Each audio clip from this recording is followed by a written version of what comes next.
me just do something that I never do, but I always should. Very unprofessional, as always. Like to be unprofessional.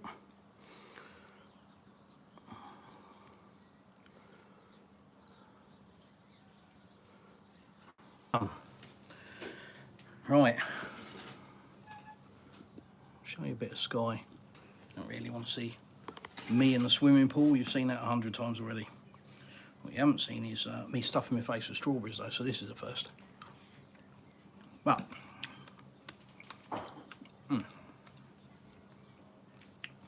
wow.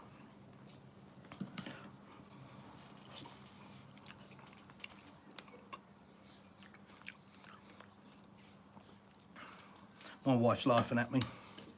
Well, that's all right.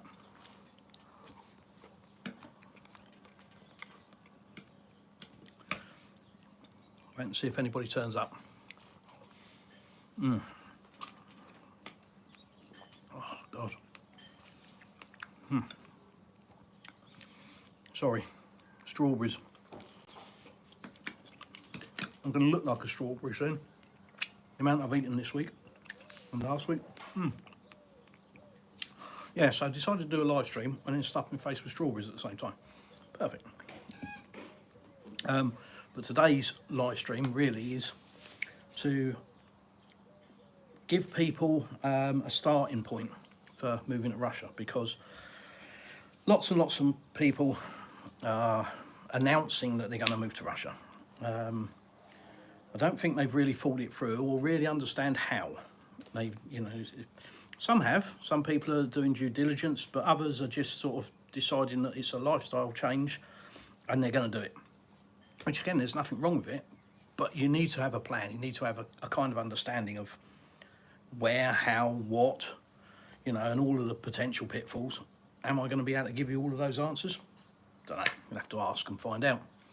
But certainly, one piece of advice I will start with, which is what I tell everybody if they want to move to Russia, absolutely, before worrying about work, before worrying about rail connections or airports or anything else, before you get to any of that, and unfortunately that's what everybody tells you, go where the work is, work, work, work, that's what you need to do, find a job first. Absolutely it isn't. It absolutely isn't. If you're coming for 3 months, it absolutely is. But if you're looking to make Russia your home, that's not where you start. I promise you, that's not where you start. Where you start is climate. And I've said this in videos. I've done videos about moving to Russia. And I just think that the time is probably right to do a live stream so I can answer real world questions right here, right now. But the absolute place you must start, if you're coming from somewhere like the UK, is climate. What kind of climate do you want to live in? It's vital. It might sound stupid, it might sound trivial, but trust me, if you move somewhere, and even if you visit somewhere and you go, this region's brilliant, this is where I want to live, and then you come back at a completely different time of year and realise that it's minus 40, and you go, yeah, I wasn't prepared for that, or the opposite, it's going to catch you out. So you really, really must start with climate, and by that I mean decide what kind of climate you want to live in. Do you want long hot summers? Do you want short summers? Do you want the same as the UK? Do you want, you know, monster minus 60, minus 70? What kind of climate do you want to live in? For me and for my wife, we like similar sort of climate to the south of France. That's, you know, that for us. So it's not massively hot. I don't want to be living in 50 degrees of heat. So it's not massively hot. The winters are very similar to the UK, but shorter. The summer is like the south of France, but longer. So for us, that's the climate that we picked. That's what we wanted to do. And it is absolutely vital that that's where you start. Because if you go and get a job somewhere, let's get rid of, you know, I'll dive into the chat in a minute. If you start by getting a job somewhere, and as you go through the seasons, you might find, for example, if you work in construction and you decide you want to do roofing, and you come to a region where the climate is very temperate, it's very mild, and you think, oh, that's perfect, you start your roofing. And then you find that in the winter it's minus 50, or in the summer it's 50 degrees. It's so vital. With Russia, there is work everywhere. It's, you know, it's next to zero unemployment. So there's work everywhere. So forget about, oh, I must grab a job. It's not like the UK where one job and 5 million applicants for it. It's not like that. There is work everywhere. So the first thing you must do is decide where you're going to live and what climate you're going to live in. And I know it might sound stupid, but I promise you it's vital, because I've seen people do it. I've seen people move abroad and they've gone to visit, and they've gone to visit at the same time every year. And they've done it 2 or 3 years and gone, yes, perfect. They've moved out there. 6 months later, they've discovered that the house is overrun with tarantulas. And they've got to have the house, you know, they've got to move out for 24 hours to have the house gassed, you know, and they're arachnophobic. And I'm not joking. I know this has happened. Or they've moved there and it's beautiful and warm and it's lovely, and then they get to the winter and it's minus 25 and they can't handle it. It's absolutely vital that that's where you start. Anyhow, hopefully I've made that clear and bashed it in. Let me say hello and catch up with some of the chat. Oh dear, you're all off. Oh, by the way, look at this. Absolute monstrous bowl of strawberries. The reason being, our local butcher now supplies sour cream. Now, I wouldn't ever put sour cream in the UK on strawberries, because by nature and by title, it's really sour. This is as close to double cream as I can find here in Russia, and it's really lovely. And we get it from our local butchers. I've done a video on it, check it out. Brilliant, brilliant butchers, great people. And we've just discovered this jar, and I'm addicted. I'm just having bowlfuls of strawberries. I'm literally living on strawberry juice at the moment. So excuse me, but I'll catch up with the chat.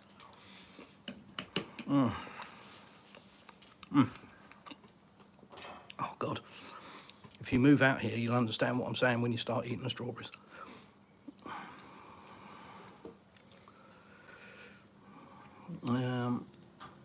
Right, stupid comments I normally read out, but I probably won't bother now. I haven't got the time.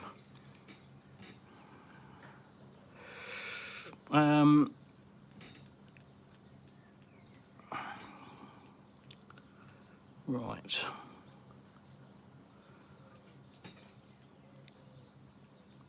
Love bug, dear oh dear. Everybody's diving on you, aren't they? I'm going to start blocking people, I think, just throwing them out. Anyhow, Nilish, hi. How you doing? Very well. Detroit Mike, where I'm from 17 will get you 35 years in prison. Well, 17 isn't, so let's, you know, that's not what this live stream's for. If you want to do that, go somewhere else. Nathan, I'll tell you what, let's just get rid of you, because you're being a clown. Lovebug, wrong channel, goodbye. Next, anyone else want a limp, as the saying goes?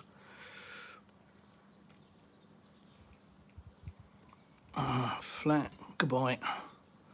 I have zero tolerance for idiots, so apologies. I'm quite ruthless like that, because I've got better things to do.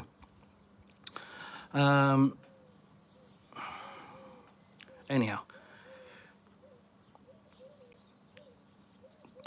Mark, thank you. Peter, nice to see you. Saw you, what was the live stream I joined you were moderating in? Brain like a sieve, Peter, I'm afraid. But yes, in relation to your comment, it have to be end of July, probably early August. But yeah, 100%, whether you're this way or the other way. I'm the other way. There's a good chance I'm going your way, actually, because there's a new guy arrived in Crimea. What's his name? Honestly, I'm useless. Have a look at my Telegram channel, he's on there. But yeah, we will catch up. Just come back from Latvia. That place is awesome. I'm moving. Good luck, Ben. That's all I can say to that. I wish you all the luck in the world. Peter, minus 25. It never gets that cold here in Yalta. Absolutely. Absolutely. Same here. I think we had about minus 11 this year for 1, maybe 2 days. You know, just like a sharp spike down and then back up again. How much money? Don't know. What, to buy a rocket? Ask me a relative question. Hi, itty bitty. Yes, Russian strawberries are amazing. They sure are. Yeah, mate, I've been buying 5 kilos at a time in a tray. Yeah.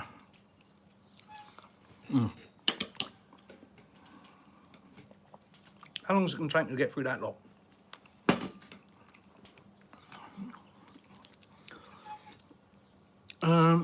Another boomer who doesn't know how to handle trolls. I do. I know how to handle trolls. I can destroy them with facts. That's always a good one because they're not prepared for that. I can point out that they're an idiot. I can get into an online slagging match, which I can't be bothered with. I can just delete them. It's my channel, I'll do what I want. So, you know, if you want to go around shouting the odds and being a dick, you absolutely can do that. That's, you know, that's what's freedom of speech. But you're going to create your own channel to do it. I'm not going to give a soapbox to idiots. So if you're an idiot, jog on, because I'm the only idiot here in Russia.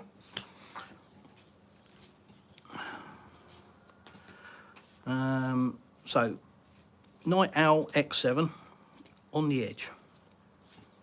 No onion is good. Great.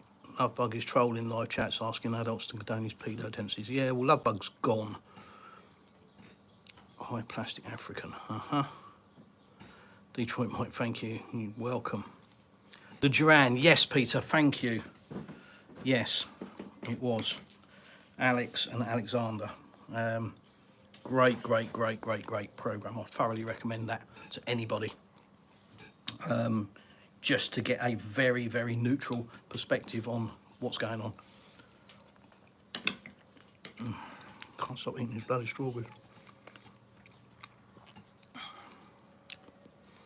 God, Ozekio.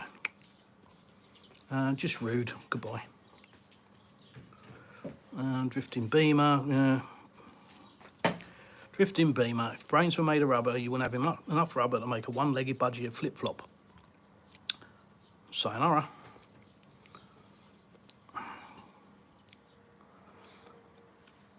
Yes, Peter. Yeah. I'm useless. I forget everything. I really do. But yeah, great channel. That really is very useful. Great resource. Ben Kendall. My missus is Latvian. We have family out there going to run a family business. Okay, Ben. Yeah, everybody's got to do what they got to do. I'm not going to tell you not to do that. Everybody makes their own choices in life. All I say is the same that I'll say to everybody. Research. Make sure you research, and thoroughly, not just what's fed to you. Go and look yourself.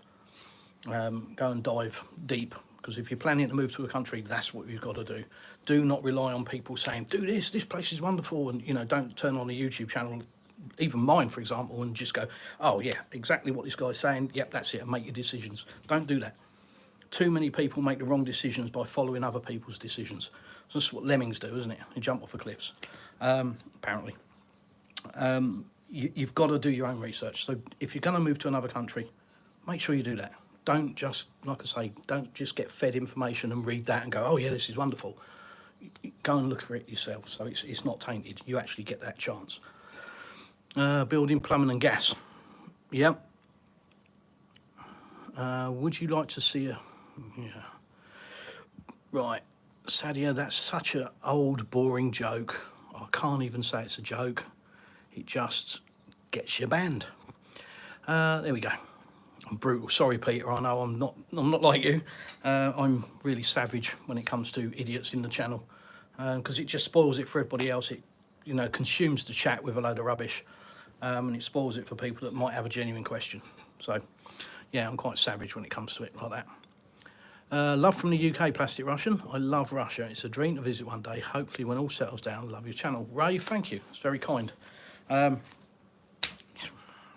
Nothing wrong with visiting Russia now, other than if you listen to the Western media or the Western government and they say, you know, you will die of death.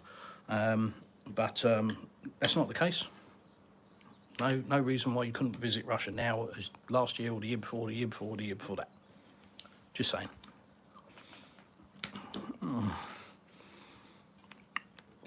Oh my God. Kenneth. Yeah, the Duran, strong arm, absolutely. Dima. How are your relationships with neighbours? Any cultural blocks, differences, or it's all good? All good. All good, Dimmer. Russians keep themselves to themselves. They're not in your business. You know, they're not peering over the fence or going and knocking on your door, seeing what you're doing. But, you know, they'll say hello, you know, good morning, have a brief chat about the weather, you know, usual kind of stuff. They'll be in your business as much as you want them to be. It's as simple as that. You know, we've got our own little environment here, and then when we leave, we drive in somewhere. We do go out walking, but usually we drive somewhere and then go walking from there, if that makes sense. So, you know, the neighbours, we haven't got like a interlocking relationship with the neighbours, but we've got a very friendly, hi, hello kind of relationship with the neighbours.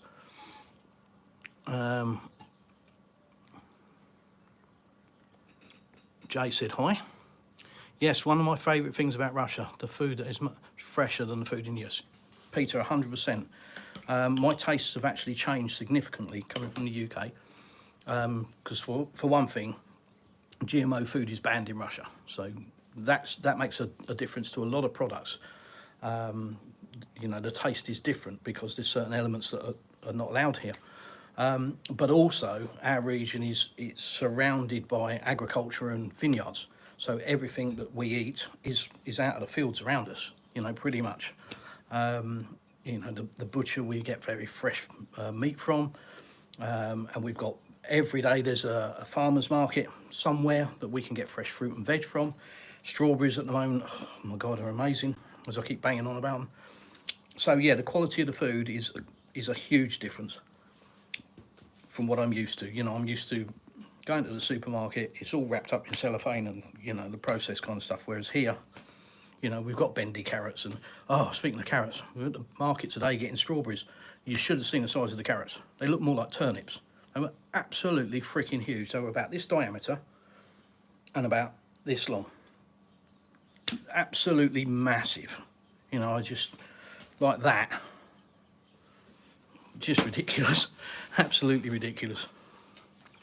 But yeah, food here is amazing. What up, dude? How's your day, morning going? Had a cup of coffee or Monster Energy drink? I think I had coffee this morning, but yeah. Ray, okay, thank you. You're welcome.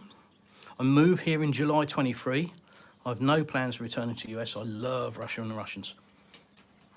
Yeah, we first came here in October 21. And yeah, just fell in love. You know, I keep saying this, I haven't fallen out of love with the UK. It's not like I hate my country and I'm running away and, you know, Russia. It's not like that. It's just that I've come here and fallen in love with this country. You know, I've fallen in love with the way I've been treated. I've fallen in love with the culture. The virtually no crime. You know, crime in the streets. What's that? Don't know. I haven't got a clue. It's a daily occurrence in the UK where I came from. Here, I haven't seen it since I've been here. Road rage doesn't exist. You know, the weather, well, as you know, Peter, it doesn't get much better, does it? So, yeah, it's very difficult when people say, oh, what's so much, you know, what's so great about Russia? What's better about Russia? It's easier if I say what's not great about Russia, because it's a much shorter list, and that's, you know, like the price of cars. Cars are expensive here, but it is what it is. But that said, they hold their value better. So, you know. Ben, when you go to Latvian market, the food has mud on it still. Can't get fresh than that. Yeah, exactly the same as that here, Ben. I know a bit about Latvia, so yeah, exactly the same. Biggest problem with Latvia probably is the fact that it's tied in with the EU. But yeah, anyhow, let's not. I don't want to do politics today. I usually end up going that way. Ray, I don't listen to mainstream media. Always loved Russia. Also Latvian blood. Yeah, well, you know, whether people like it or not, Latvia and Russia are interconnected. The fact that the government doesn't want it to be doesn't change the fact that a lot of citizens have deep Russian roots and connections.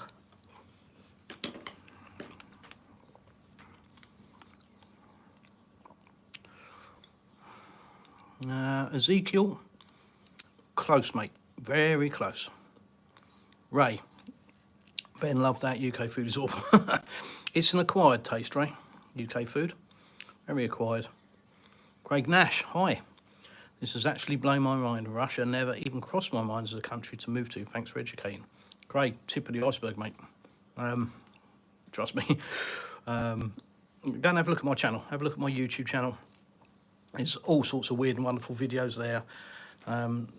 There's no one topic. It's just my life here in Russia and what I happen to film.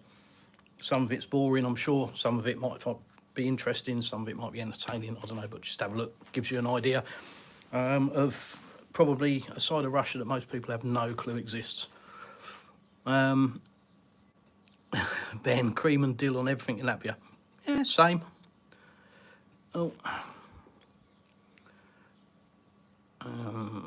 Ezekiel, you know what food is? Good tack and brown sauce, a lot of cheese in the middle. Yeah. Okay, Ezekiel. Ray, I'd love to live in Russia. Well, you can. GMO's banned. Well, yes, it is here in Russia. Barnfield is so good. Cool. Ben, Ray, I've just come back home and done a food shop. I feel depressed already. Yeah. Ezekiel and goodbye. Just like I say, you know, I haven't got time for idiots. Got better things to be doing. What happened to your hair? Nicholas, really? Is that the best you got? Do you not think I've heard that sort of comment before?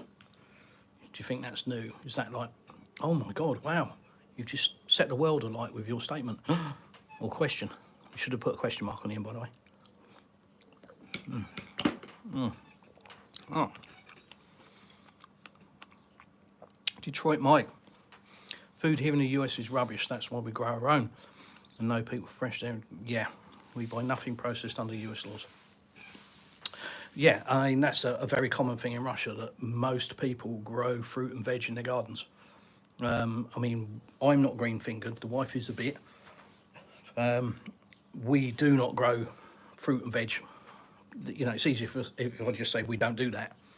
But we've got fruit trees. We've got peaches, cherries, plums, apricots, some bush thing with a berry on it. I don't know what it is. Yeah, but, you know, that we are the exception. You know, having grass is the exception. Most people will fill their gardens like, you know, like our back garden, they would just fill it with fruit and veg, and everything grows here. Literally everything. You put a stick in the ground, it grows. So it's a brilliant environment for growing food and veg. Fruit and veg. Food and veg? Fruit and veg. Right, all our veggies shrunk here. Absolute joke. Yeah. Yeah, well, that's the thing, you know. You go to a supermarket in the UK and it's all the bananas look the same, you know. There was a big thing years ago, I remember it, about the EU saying the bananas were too curved and had to be straighter, and just, you know, all modified stuff where here you can find a carrot that's a funny shape. Guess what? It still tastes the same.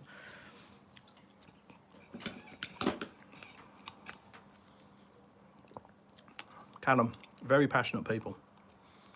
Yeah, amen. How did you get Russian citizenship? Really easy to answer that one. I haven't. Ray, Ben, I can imagine, mate, shocking price for GMO food. Ben, nothing tastes real in the UK. Yeah, you don't notice it all the time you live in there. You know, that's what you eat. That's what you're used to. The UK has gone more fast food, I think. You know, fast food over the last 10 years, maybe a bit longer, has just overtaken everything. My town particularly. It just feels like it's fast food, restaurants and charity shops. That's pretty much what it feels like. You know, there's a bit more than that interspersed, but they're the predominant businesses. Peter, you know you're in Russia with very fresh food. When you buy potatoes, they're still covered in some dirt. Yeah, absolutely. Yep.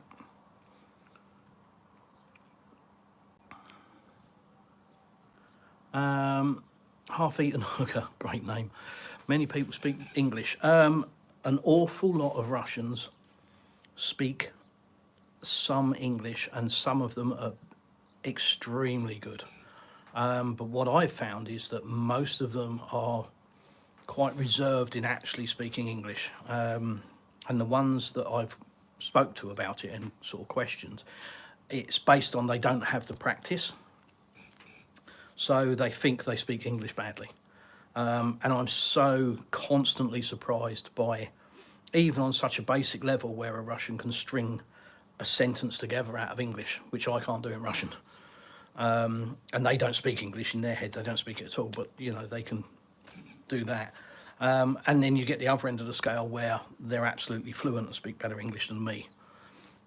Is it the norm? Is it the case that you're going to walk into a shop and converse in English? No, probably not.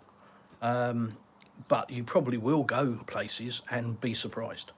You know, we went to a restaurant for breakfast, and a young waiter, probably 18, 19, was fluent English. We went to a vineyard, and the lady there in the vineyard was absolutely university level fluent in English. So it, you know, you will find it, but don't come to Russia thinking you're going to speak English. It's not going to happen. You need to be able to converse in Russian, or be very lucky like me and have a wonderful wife and stepdaughter that are both fluent in English and Russian, and Google Translate if all else fails. That, and if it's a bloke, you know, it's the usual. All blokes can communicate universally, can't we? Let's face it. Doesn't matter what country a bloke comes from. Points and grunts. That's all we do. That's all we need. Don't need lots of words. We just point and grunt, and we kind of fumble our way through, don't we? Get out of it, fly. You ain't paid for the strawberries. They're mine.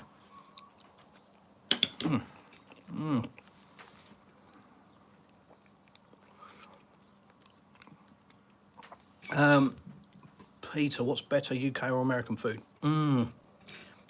Couldn't answer you. I only know about UK food, don't really know about American food, other than what I've seen on telly. I love barbecue style food, you know, I love burnt ends, brisket, that kind of stuff. But America's got a wide variety of food, same as the UK has. Don't know. Ray, very beige in the UK. I prefer Mediterranean food or East Asian. Yeah, I quite like Korean food, to be honest.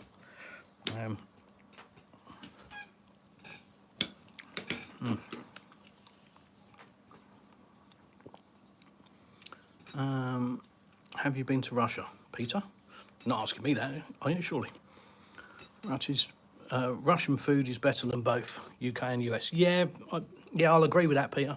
The thing I miss about UK is the curry, because we're famous for curry, aren't we? So I miss that from the UK, and a few other silly bits, you know, like Marmite. Everybody knows I miss Marmite. Why is Russian food better? It's just better quality. For example, if you live in the UK and you eat peaches that you buy from the supermarket, you have no comprehension of what a peach should taste like. Just trust me on that. And you come here, and we can go in the back garden and pick them off the tree when they're ripe. If you've only ever eaten peaches out of a supermarket, coming here will blow your mind just on peaches, because they literally melt in your mouth. You haven't got to bite into them, you just suck them. They're just absolutely full of juice, and they are so sweet. It is nothing like a peach.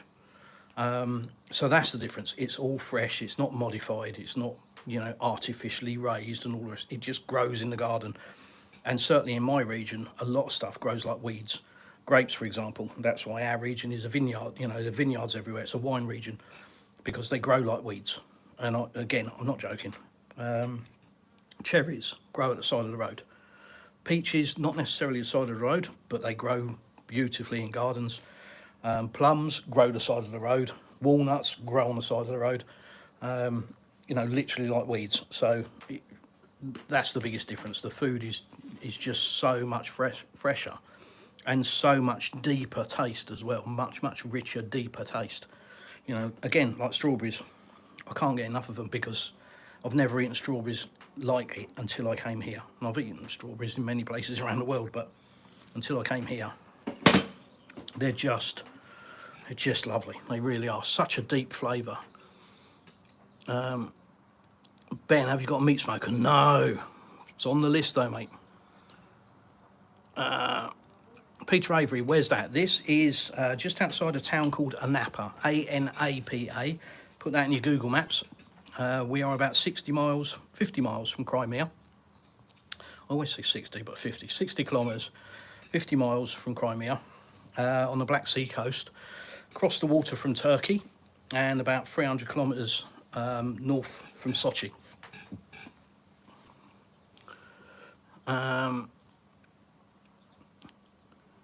Ray, have you come across many other Brits living there? Not many, no.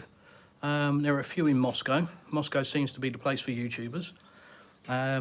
There's a couple of Brits, I think, on Crimea, 2 or 3. There are a couple of Americans and a Canadian, I think, local, but I don't think there's another Brit in my village, in my area anyway. So, yeah, down here, it's a bit more of an anomaly. And by down here, I mean we're in the south, obviously. You know, I'm sitting around with a pair of shorts on in 32 degrees of heat with a swimming pool. So that kind of throws people because their perception of Russia is that it's all snow. So, yeah, we're sort of 1,600 kilometres from Moscow. So, like I say, most people just go to Moscow because that's what they know. But Russia's a lot more than Moscow. Lettuce and cabbage have shrunk dramatically. Yeah, not here they ain't. Real carrot originally purple. Cool. Kind of boo-woo. Yes, they added the colour orange to carrots years ago. No idea. Glad I found your channel. I appreciate your insight. Time to make my rounds and see my patients. Good day. Detroit, my absolute pleasure. Join my Telegram group if you haven't already. You know, you can interact on there any time of the day. Ray might have a blessed day. JM said hi. Hi, JM. Ford, WRC, not seen you for a while. What's the best way to obtain the 30-day tourist visa for visiting a friend and having a short holiday, please? Thank you, Chris. The simple answer is, if you're coming from the UK, go to the visa centre or book an appointment at the visa centre. Go online, fill out your tourist application visa. You want a tourist visa. Book a hotel in Russia because you'll need an invitation to actually complete the visa process. But once you go to the visa centre, you fill out your form online, select the visa you want. You're not going to want a family visa or any of the other stuff. You just want a tourist visa. And there are different ones that you can get different lengths and how they're valid for, they're valid for a 6-month period, but 1 month in that period. Some of them are multiple entry, some are single use. So there's different visas. So I can't really tell you which one to go and get, but have a look on the Russian Visa Centre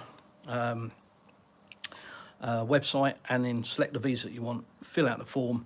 Like I say, you will need to book a hotel and that hotel will send you an invitation by email, and you'll need that to complete the visa process. You go to the visa centre, you will get something wrong on the form, 100%, everybody does. They'll tell you what you've got wrong. You go to the corner of the visa centre, log on the computer with your special ID number that you get when you fill out your form, and then you make your corrections, you print out your form again, take it back to the desk. So it's nothing daunting, it's nothing to worry about, it's just a process. But certainly join the Telegram group, mate, and if you've got specific questions, I'm more than happy to guide you through that. Mr. Me, yep. Spectre, you look like Michael from a game called GTA 5. Great. Nelly, nice to see you. Greetings from the Mance region. See, beat you to it, look. Welcome to see our White Knights. No, I don't like the idea of that, to be honest.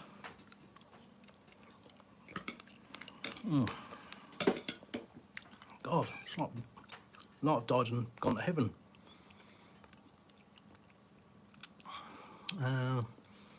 Jay said hi. Sorry, Ray. Nelly, it's okay. Yeah, okay. EF, good luck with that. Ray, hello, sweetheart. Make my mouth water here. Look, I've eaten half of them, I think. Oh, well, I haven't. A mate of mine sent me a picture the other day. We were talking about strawberries from the UK, and he sent me a box. He said, I've just bought these. And it was a box of 9 strawberries. I think they're actually 10, but he said 9. And they would cost him £5 for 9 strawberries. Yeah, we bought about 5 kilos of strawberries, cost about £11 for 5 kilos. I don't know how many hundreds of strawberries that is. That'll give you an idea. Ben, when you eat Russian or Latvian food, then you will understand people. It's true, my missus just likes English. Yeah. Right, UK don't have the novelty of getting our own unless you go to farm and pick your own. Yeah, and even then it's been sprayed with God knows what.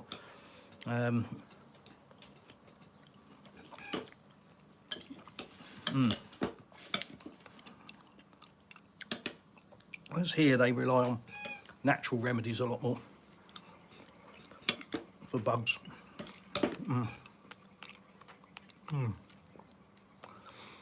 Thanks for answering my question. You're welcome. That's what I'm here for. 24 and it's light outside in Latvia. I've got bitten like mad from mozzies, but when you get used to it, it's fine. Yeah, lots of mozzies in Latvia. Big forestry country.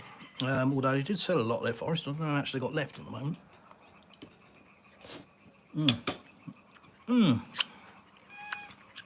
What an absolute pig.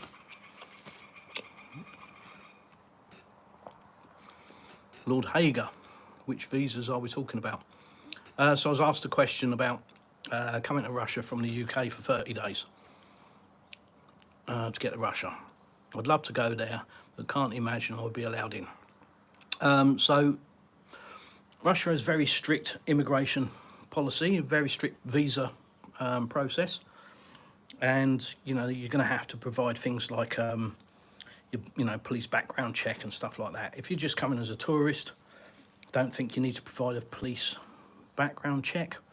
They obviously do their own checks. So you go to the visa centre, your application is then sent to the Russian embassy in London, which is then forwarded to the Russian embassy in Moscow, where they do various checks. The London embassy does various checks, and then it goes back to the visa centre afterwards if it's been approved or denied.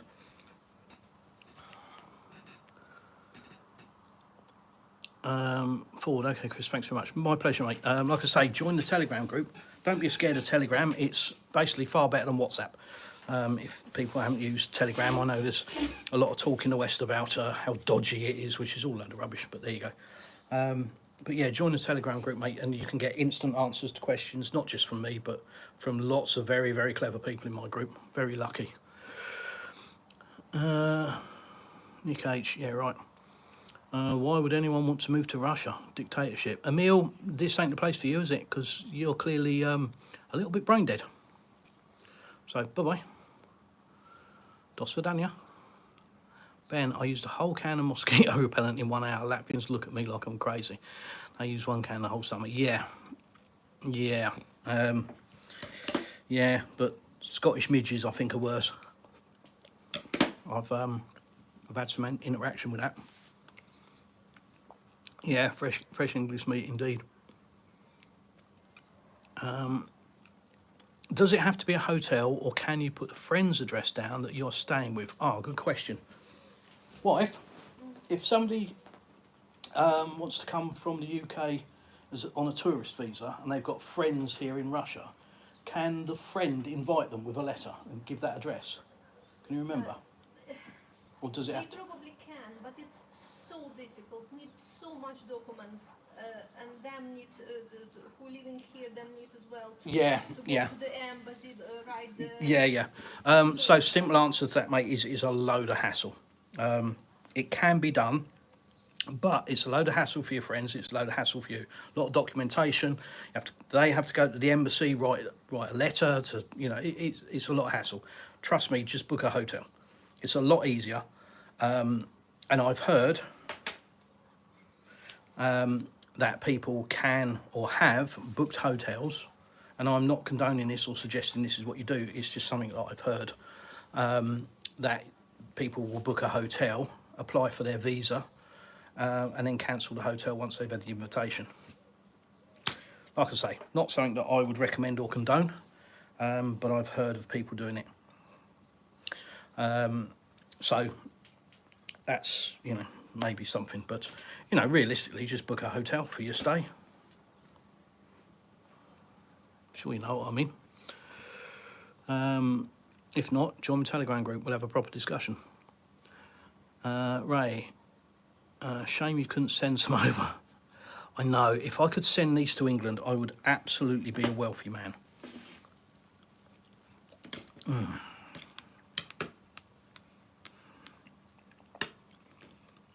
And once again, a shout out to our local butchers for this, well, sour cream, but it isn't. It's absolutely gorgeous. It's just like double cream, but, you know, not overly artificially sweet. It's just lovely. Who did the Latvians sell their forest to? I don't know. Look it up, Kenneth. It's all readily available. Do a bit of Google searching. But yeah, Latvia made a lot of choices regarding selling forests and stuff like that.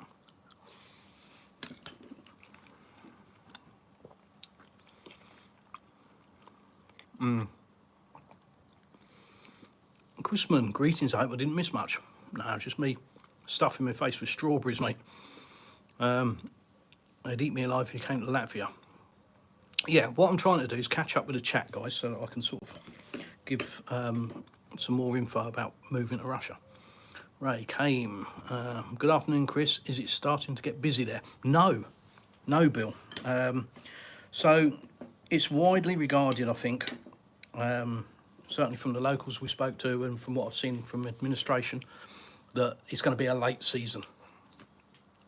So rather than a cancelled season, it's just going to be later on. So, you know, it's going to be more August, September time rather than now.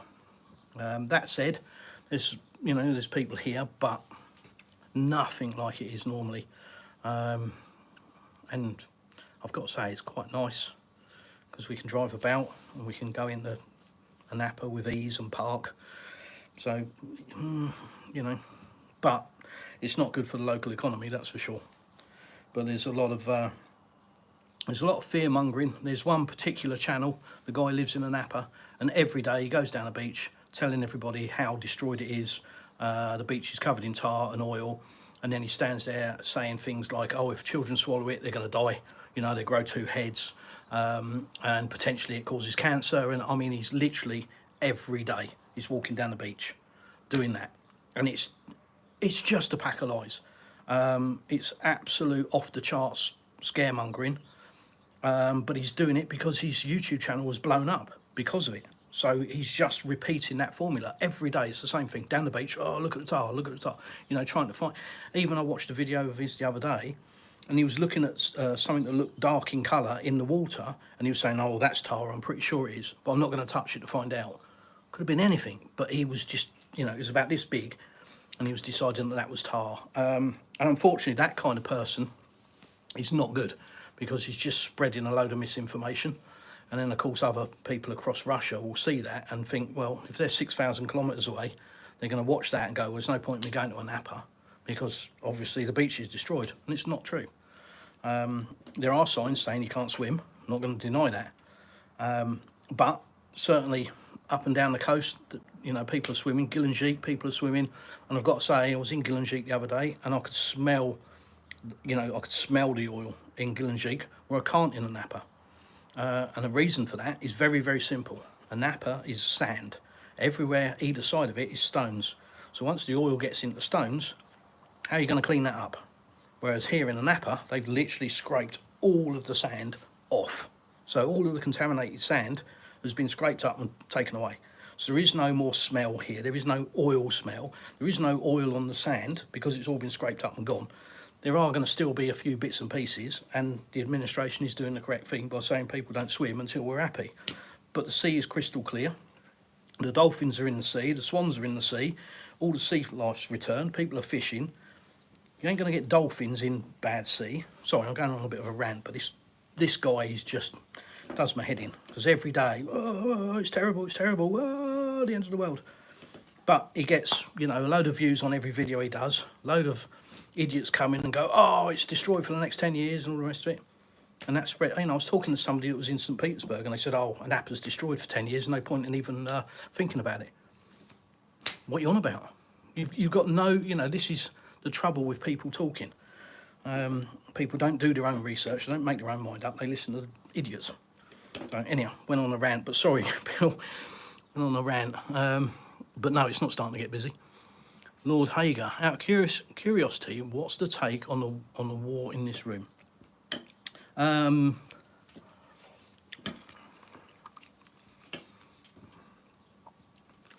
direct you to the Duran.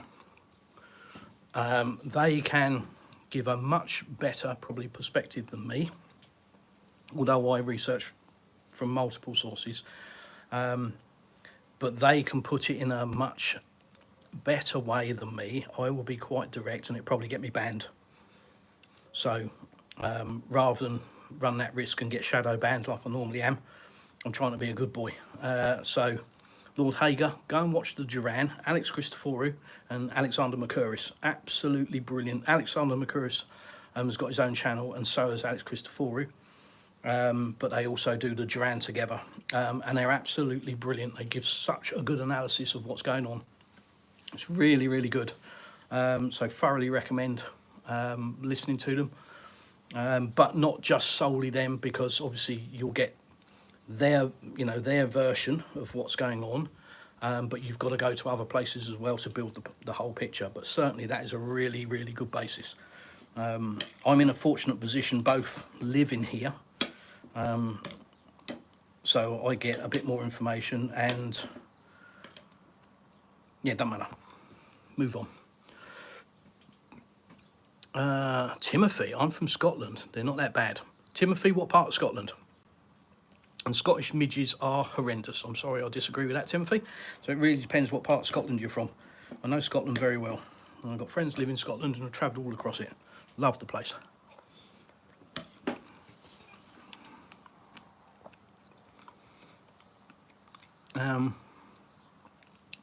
Yes, Lord Hager, they are. I agree. They're probably not if you're a native, because you know how to deal with it. But as a first timer to Scottish midges, you just see them in like a bit of a cloud, and they're little black things, and you sort of go, is that it? And they just, you can squash them with your hands. They're not sort of like a mozzie that's a bugger to track down. You just squash them, they just waft along, and they land on your arm, and you get like 100 of them up your arm, and you just brush them off, and you don't think they're that bad. Yeah, that's the bit that lulls you into a false sense of security, because you find out real quick that the 100 that landed on your arm have actually bitten you 100 times, and then your arm is itching like mad. So yeah, they're stealthy. They're just horrendous. The best way for the visa is a hotel, so much quicker. Yeah, absolutely, Bill. Yeah, so Ford, if you're still there, trust me, it is the way. But like I say, join my Telegram group, and I'm happy to have a chat with you. Why is travel there so difficult? You've got to ask the West that. They're the ones that have imposed the sanctions. Banned Russian aircraft, tour operators, air operators, whatever you want to call them. So, like everything, everybody's told that Russia banned the flights, Russia banned the oil, Russia blew up Nord Stream, all the rest of it. The reality is it's the other way around. So Russia hasn't actually banned flights from the UK, but it's the other way around. So that's why the travel's bad. Sanctions. Ray, it's on my bucket list to visit Russia and Latvia to learn about my heritage. Do it. It will blow your mind. Latvia is a beautiful country, for sure, but you've got to dive in deep.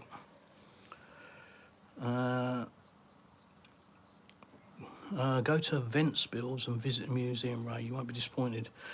First week of August. Annabelle, I'm scared that if I left America, they would call me unpatriotic and deport me. It's getting pretty wild over here. Russia seems chill though. Latvia too.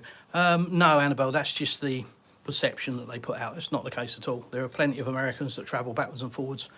I actually know an American that's just come back from being in America.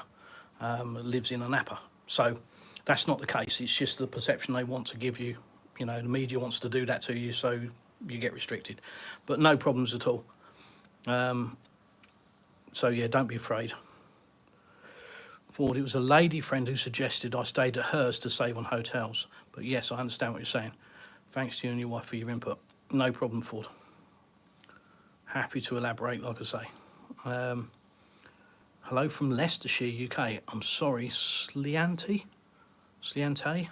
Oh, I'm crap with stuff like that. Hi. Shame on you, Lord Hagen. Changing topic for strawberries and visas to war. Ben, thank you. I'll keep that in mind.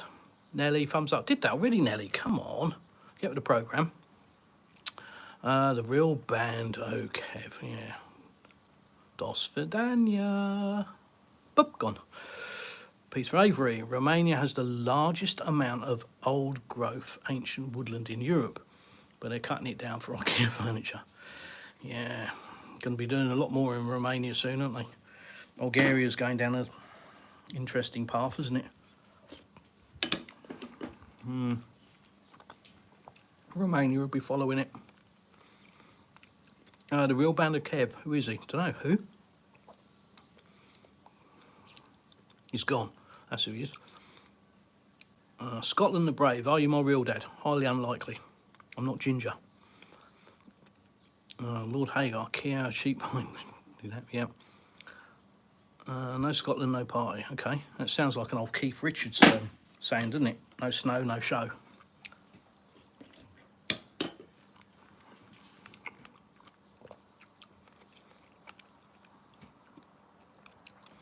Never happened, mate, Lord Hager. Won't be allowed. Too much money involved.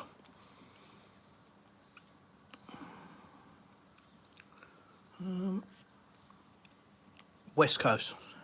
I've just done the north, south, east, west thing. West Coast, yeah. So Glencoe over that side. Well, yeah, you should know about midges then. I was just outside Oban. Staying, I want to say the Holly Tree, just outside Oban. It was like a spa hotel right on the shore of the lake. Beautiful location, absolutely stunning location. Hotel was quite nice. You know, like I say, a spa hotel. They had a swimming pool there, a small one, but they had a pool. But it was worth staying there just for the views. The food was quite nice. It wasn't, you know, top class, but it was certainly functional, certainly good enough. But absolutely worth it for the views, because going, you know, watching the sun go down with that view, and again the sunrise in the morning, unbelievable, absolutely unbelievable. So yeah, check it out if you haven't. I'm sure it's called the Holly Tree, just outside Oban, on the shores of Loch. Don't know. Not even going to pretend that I do. AT said hi. Hello from Sydney, Australia. Hey, an upside downer from Melbourne. Oh, so we've got Sydney and Melbourne in the house. Welcome, guys. I admire you upside downers and the grip strength in your feet. Phenomenal how you managed to hang on. Amazes me.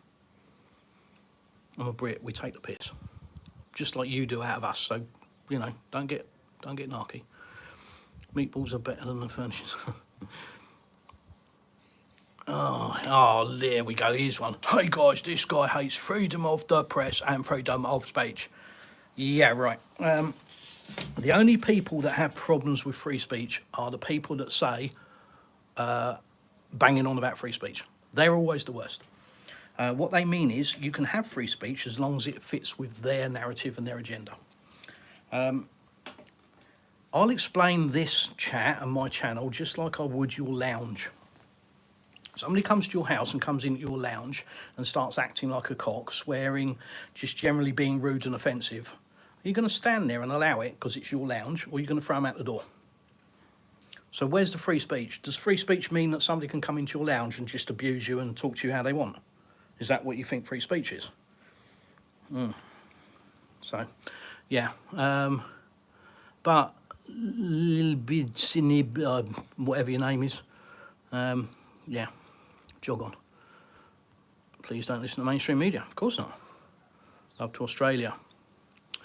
Right, let's get rid of him because he's a muppet. See ya, bye.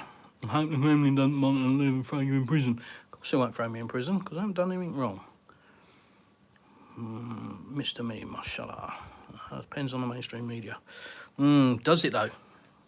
Tell me a mainstream media outlet that you think's good. Mainstream media. I don't mean independent, but mainstream media. You tell me one that you think is fair, unbiased, and gives an accurate perception.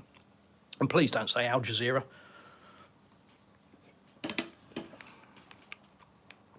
So we'll have to laugh.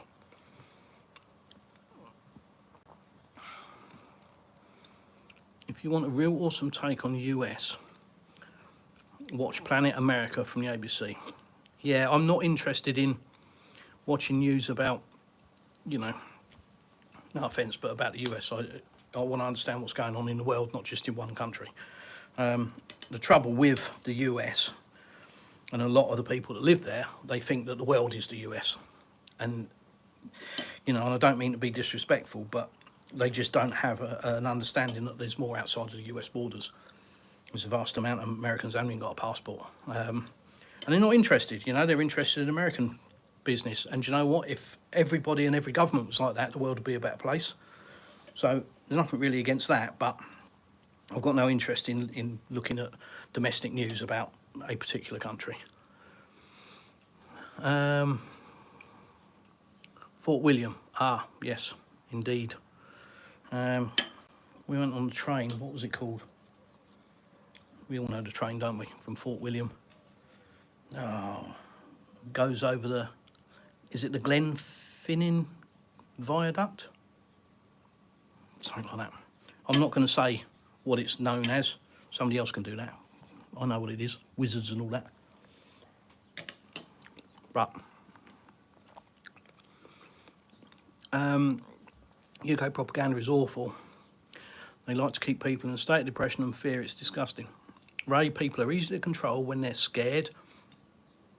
And, you know, they're separated. When you segregate, when you split up a society into different groups, they all end up turning on each other and there's loads of infighting. And then you just throw in a bit of the devil outside and they're very easy to control. And that's the current situation, I think, isn't it?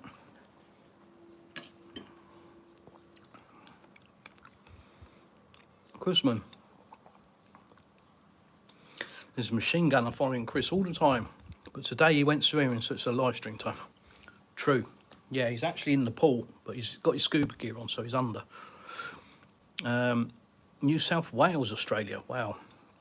Welcome, Alvin Lord. Another upside downer. Well said, PR. Looks like a few Aussies here, Chris. Yes, Bill. Yeah, they're taking over the world, you lot. You're getting about a bit. Love the Aussies.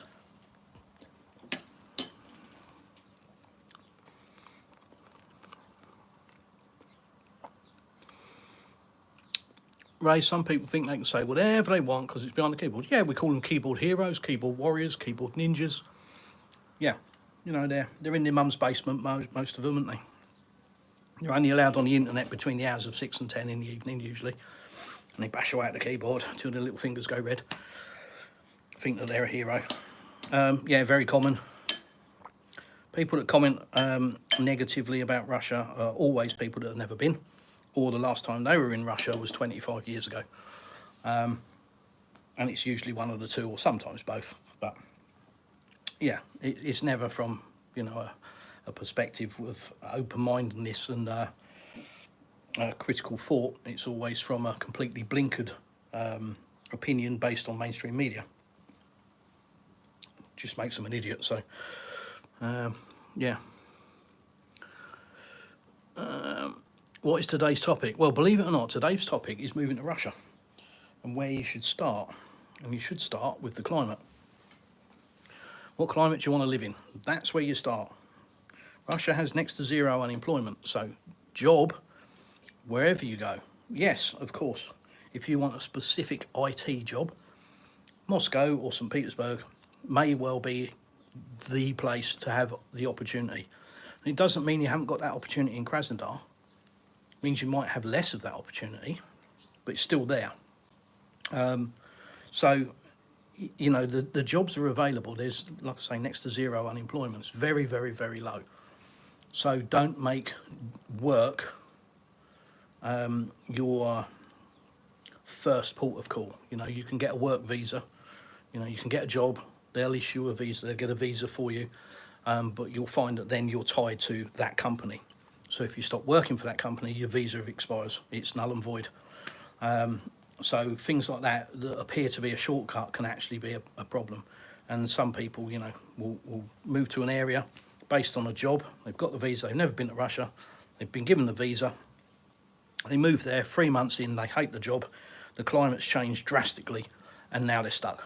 So this is why I say climate first. Absolute climate first.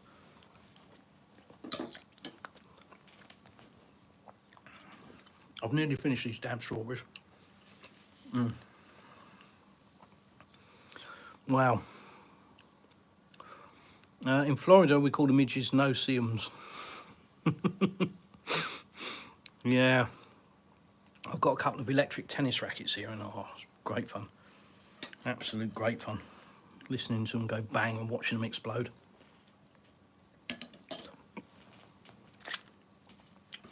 Yeah, that satisfies my inner chimp no end.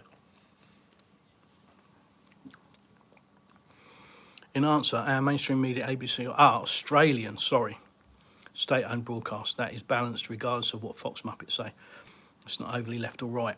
I do apologise, Lord Hager. I thought you were talking about US.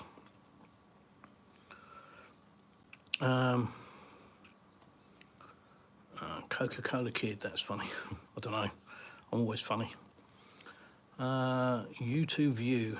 Hello. Hi. It's a lack of knowledge. More education on Russia will change people's minds for sure. Yeah, absolutely. Absolutely. You know, I've been called all sorts of things with my channel.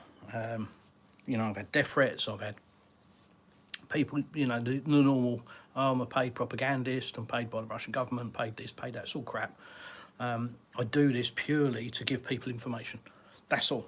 You know, it's literally, I'm sat next to my swimming pool in southern Russia. Just that on its own makes people go, what? I thought Russia was all snow. What do you mean you got a swimming pool in Russia? You know, just simple things like that. And that's happened a lot. I've had a lot of people message me and say, you've got a swimming pool? I didn't realise that the climate was like that. So that's the purpose of my channel. It is really just to give people information. Let the people make their own minds up. Don't ram a narrative down their throat that they have to believe. Just give them the information. And if you're, you know, if you're genuine and you're honest, much like with your friends group, if you're genuine and honest, people will warm to you and they'll come to you. But if you're lying and conniving and you're always up to something, then people will distance you. So, you know, that's the purpose of my channel, is just to show whatever. Answer a question if I can, tell you I can't answer it if I can't, and show you my part of Russia, where I live. Let people make their own mind up. That's all it's about. It's not about forcing a narrative down somebody's throat. It's not state-owned or any of that crap. It is just purely based on me having no understanding and knowledge of Russia at all until I came here, and then coming here and going, well, it's nothing like I thought it was. And that's why I started the channel, because it's nothing like I thought it was. And I'm sure if I thought that, most of you lot do as well. Chinu Play, hi from India, hi. Agreed about the US media, pigeonholed, all Trump, all day, every day.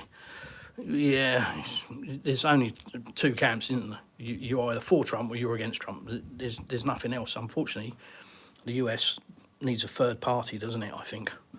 But there's too much money in politics, and that's the problem. And until presidents start doing what Vladimir Putin did, which is nicking their power one by one, all of these deep state actors, these oligarchs and all that, until they start having their power pulled away a little bit at a time. Putin was very clever with Russia. He knew that if he went up against the oligarchs all at the beginning, it'll be game over. So he did it a little bit at a time, just a little bit at a time, gradually clawed it away until, you know, Russia, the government regained control, sort of thing. And that's what needs to happen in these countries, because the power is in with the wrong people that only are interested in money. And until the money is taken out of politics, you're never going to get an honest politician. You're just going to get a liar and a cheat, because it's temporary. All they're there to do is line their pockets with as much money as they can, as quickly as they can, because they know they ain't there long. And, you know, setting themselves up for a life after politics. That's all it's about. It's not about you. They don't care about you. JM said hi a lot. JM, I've said hi a lot. But hi, Jay. George Siolak. I'll have a bash. Sorry, George. How do you get your settlement residency hassle-free? How do you get your settlement residency hassle-free? Bit of a broad question, George. You'll have to be a bit more specific, mate. And language. It really depends on what you're talking about. So there are 3 steps to citizenship in Russia. You have temporary residency, permanent residency, and citizenship. Temporary residency lasts for 3 years. Permanent residency, as the name would suggest, is permanent.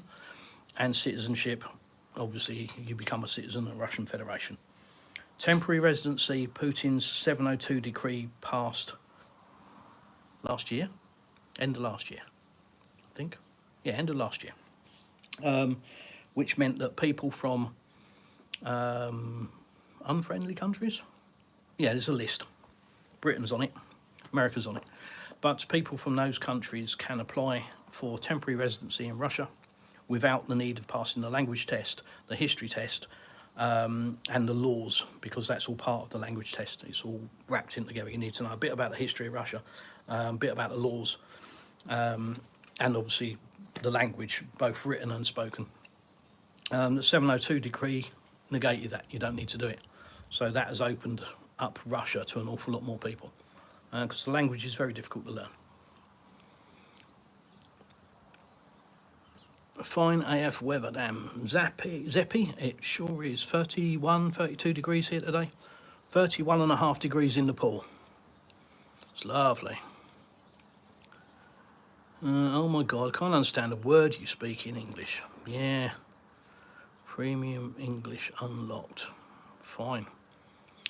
Ray, I was watching Bald and Bankrupt in Russia and Backpacker Ben. It really opened my eyes so much more to the beauty of Russia and the people. Yeah, I'm not a fan of Bald and Bankrupt, I'm afraid. Yeah, unfortunately, his video presentation is very jaded. So, you know, yeah, not for me. But, you know, fill your boots. I didn't have the luck of finding you. Were you lucky, though? That's the question. What the point of this channel? Thank you. Anthony Lewis. As I said, the point of the channel is to do this. It's silly stuff like that. It's if you go and look at my channel and look at the videos on it, it's, you know, it's videos from local vineyards, it's videos from the beach, dolphins, you know, days out, nice pretty areas. Yeah, it's just all random stuff from southern Russia, and the point of the channel is to show people, you know, the area that I live in southern Russia. That's the point of it. It's not propaganda. It's not.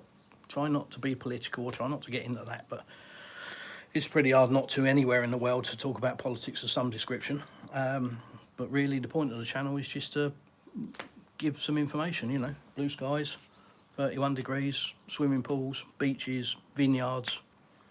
Is that your opinion of Russia? I don't know. Most people just go, what? Don't think it's Russia. So that's the point. Give you information that you make your own mind up. Ramen lover. I'd be worried to move to Russia, then I'll be forced into the army. Again, a common misconception. You can't be forced into the army. There's no such thing. There is no forced conscription in Russia. Again, media, it's all lies. You, as a Russian citizen, you have to complete 1 year's compulsory military service between the ages of 18 and 30, I believe it is. But if you're not a Russian citizen, it doesn't apply to you. So all of this nonsense about landing at the airport and being carted off to the front is just a load of rubbish. Absolute load of complete pack of lies. So, yeah, don't be worried about it, because it's lies. Russian culture is awesome, but my upbringing in Poland under the Iron Curtain was rough. Some people flourished, but most didn't. There's still a lot of resentment from the older generations. Indeed, there is. I can vouch for that. Kartoshka. Kartoshka. Wife, what's kartoshka? Картошка, potato. Oh yeah, I thought it was. I was going to say potato, and then my brain was saying cat. Yeah. Thanks, Zeppi. No, I'm not a potato. I'm an Indian citizen. Will Byers. Cool. Adama said hi. Oh my God, Will Byers from Stranger Things. Adama, is marijuana legal in Russia? No. Never smelt it in Russia anywhere. Doesn't mean it doesn't exist. Not even going to suggest for a minute that it does. Clearly it does. I just haven't smelt it or come across it anywhere. Russia has laws the same as anywhere else, and people the same as anywhere else will flout them. If you think about, is it Saudi Arabia where if you steal something they cut your hands off? Well, how's that a thing if people didn't steal stuff? So there are still idiots that will do stupid shit, even if the penalty is severe. Yeah, you know, there was another country where paedophiles, they just shoot them in the street. I can't remember where it was, so I don't want to say. But it's literally savage, you know, they shoot them in the street and hang them, you know, from a crane in the street so everybody can see this is a paedophile, this is what happens to them. Does it stop them? No, because their brain is too twisted one way. And it's the same with people that want to take drugs. They'll always take that chance. And all the time they get away with it, it's fine. No problem at all when they're high as a kite and super happy. But the law on it is quite strict. So if you're caught with drugs in Russia, you know, you've got to be prepared to do the time if you do the crime. And the rules are very strict. The law's very strict, and it will be enforced if you're caught. So, yeah, that's the difference. You know, it's not just written in a book and, oh, well, this is the law, but there's a loophole. Nah, this is the law and this is the penalty. I wish you all the luck. Aslan, I moved in Russia a few years ago and I am happy because I feel freedom in any case. Aslan, I absolutely know what you're saying. Where you are in Russia. Anikum, I am just outside a seaside resort town called Anapa, A-N-A-P-A. If you put that in Google Maps, you'll see where we are. About 50 miles from Crimea. Peter, glad you're having a good time, keeping your head down, huh? No, not at all. No, again, another Western myth. Russia is a beautiful country. Why so much prejudice? Well, go back 4 years and ask yourself that question. Was there? It was still there, but it wasn't like it is now, was it? What's changed? You know, I mean, Brits have been programmed to hate Russia. Russia is evil, Russians are evil, all the rest of it. My simple question really is, what has Russia done to you if you live in Britain? You know, specifically, what has it done to you? Night all. It's luck that I found you because I get the impression you don't sugarcoat shit. I like that. Plus, I think people can learn a lot from you. Thank you, Ray. No, I don't. I shoot from the hip, straight talk. I try not to get too political because, you know, it's very easy to do. And unfortunately, your channel just gets shut down. And you land yourself in all sorts of hot water. But I don't live my life in fear. Like I say, I've had death threats from retards. But I don't live my life in fear. I don't worry about that sort of stuff. It's, you know, life's for living. So, but yeah, I shoot from the hip and I say what I think, and yeah, people can either like it or not. They, you know, that's the choice. Is it true that the Russian mafia have red number plates? Ian, really? No. Ukraine says they will invade Russia. Did they now? And take over it? Can this be stopped? It's not about can it be stopped. It just won't happen. Aslan, I'm living in Krasnodar. Cool. Not far. Not so far from you. No, now they've built a new road. It was about 3.5 to 4 hours from here to Krasnodar. Now it's about 2 hours, 10 minutes. Now they've built a new road. So nice, easy run, just one road. Linda, hello, blimey, I haven't seen you for a long time. Nice to see you again. I'm not getting the notifications on YouTube. Yeah, love the chats. Yeah, guys, I mean, that's, you know, that's something, if you subscribe to the channel, you've got to check your notifications because they will change. YouTube will change them. You can click your notifications to all. On this is, you know, certainly channels that come from Russia, but probably most channels. and after a month or so, you'll check your notification and find that it says custom or something like that, and you just don't get the notifications. It's a constant thing. It happens all the time. So yeah, if you want to see notifications to the channel, you've got to check in and make sure that they're on all. Ray, much respect to you and yours. Thank you, very kind.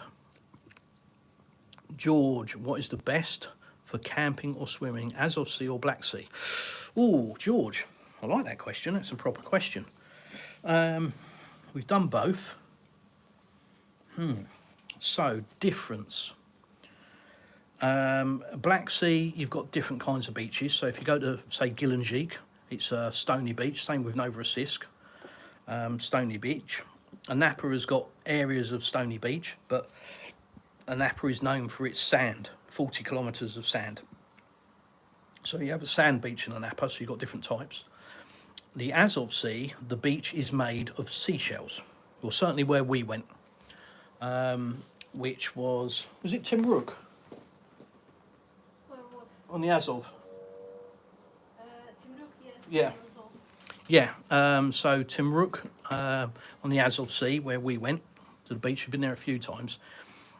As you drive onto it, the main part of it is sand, but as you get to the water line, you think it's all stones or pebbles, you know, small pebbles. And then you look at it, and there's no pebbles, it is all seashells. Millions and millions of seashells. So that's pretty awesome. Again, look at my channel, you'll find the videos for it. Excuse me. Also, there are turtles, which is kind of cool, walking across the road, just north of Timruk. So what would I pick? Don't know. I think if you just wanted a bit of wild camping for a couple of days, then the Azov Sea, because contrary to popular belief, you're free to just go and drive down onto the beach. So you can drive your vehicle down onto the beach and pitch up for a couple of days. Get a tent, and a lot of people do that. Have a barbecue, a couple of beers, enjoy some nice swimming, etc. So if you wanted to do a bit of wild camping, I would say the Azov Sea. If you want to go and visit for the day and have a beach kind of day out, then the sea at Anapa. Although the beaches or the sea is currently closed for swimming, I do understand that it will reopen in a month or so. So, yeah, like I say, we've got a beautiful sandy beach here, and it's very, very shallow entry. You can walk out 30 or 40 metres and the water will only be up to your knees. So for kids, it's amazing. But you've got to wait for it to reopen. So yeah, pick out of that. What are you looking for?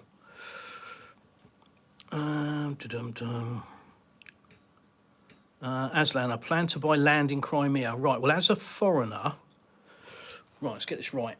As a foreigner, you will not be able to buy land in Crimea because it is a border stroke coastal region, and foreigners are not allowed to buy land in coastal regions. What you can do is buy an apartment, because you don't own the land, you own the apartment on which it sits, you know, the land it sits on. Not the land it sits on, sorry. But you won't be able to buy land in Crimea as a foreigner, unless your partner is Russian. Then she can, but you can't, I'm afraid. Ray, mine pop up for PR. Yay! That's cool. When military operation will end, the land will be more expensive than now. Yep, 100%. Same with our area. Yeah, it's just natural. I think, you know, anywhere in the world, that statement, you know, is relative, I think. My town name again is Anapa, not Ianapa, that's in Cyprus, but Anapa, A-N-A-P-A. Put that in Google Maps, and you'll see where we are. Well, we're just outside Anapa. George, I used to grow up next to Black Sea, near Constantinople,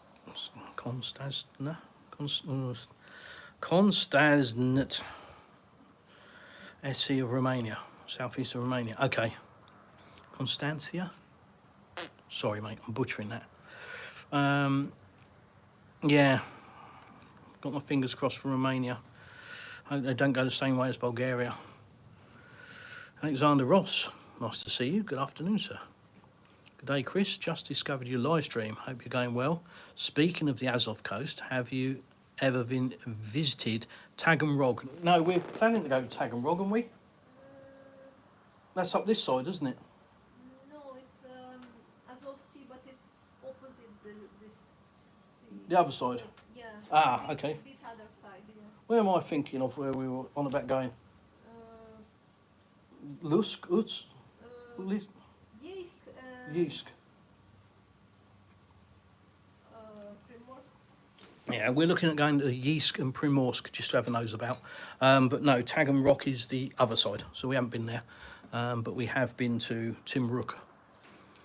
Aslan, guys, you can buy land around 5,000 to 10,000 USD, but it depends because of location. You can buy it a lot cheaper than that. And yeah, it does depend on location, but yeah, you can buy it a lot cheaper than that. So yeah, it really depends on the land and where and how big, etc. There's so much variation. So, you know, asking somebody how much land is in Russia is an impossible question because it's too broad a question. You need to be very, very, very specific. Sailor said hi. Hi, Sailor. Nice to see you. Aslan, also Sochi city, very nice, but more expensive. Yep, very much. But again, Aslan, as a foreigner, you can't purchase land in Sochi. So I think there's something like 11 districts in Krasnodar where you can't, as a foreigner, purchase land. And the two places you've mentioned definitely are on that list. Right, that's it. Caught up with the chat. That's good news. So, as I say, the purpose of the stream really is to answer questions about moving to Russia. So if you have got that, hit me up. But first thing, as I've said many times, and I'll bang on about it again, climate, climate, climate, climate, climate. Understand what climate you want to live in. Research the regions that provide that climate, and then the districts within those regions. So, for example, if you like our climate, south of France kind of climate, research what regions provide that. Regions here vary in size. Krasnodarsky Krai, our region, is 76, I think, 1,000 kilometres. Very big, very big. And again, has different weather from top to bottom. Down the bottom, past Sochi, you're looking at subtropical, palm trees, humid weather. Where we are, it's a very dry heat, not so humid. And if you go inland, again, you know, like around Krasnodar, that sort of thing, then you get, again, you know, a higher heat, more stuffy for me. I'm not a fan of city life. So you've got to decide what kind of weather you want. Then research the regions and then the districts within those regions. So we're in a Napa district, but there are loads of districts in Krasnodarsky Krai. So you need to research and then work that out. If you're a foreigner and you haven't got a Russian partner, there are regions, there are districts within certain regions, Krasnodarsky Krai being one of them, that you will not be able to buy land. It is just not possible because, you know, Russia is for Russians, which, you know, I mean, it's probably a bit of a radical thought for a lot of people, but Russia is for Russians. So Russians and their wants, desires, needs come first in Russia. And as a foreigner, your wants, desires and needs come second. You have to understand that. If you don't like that, then don't come. Simple. Don't come to Russia thinking you're going to turn it into your version of where you live. Not happening.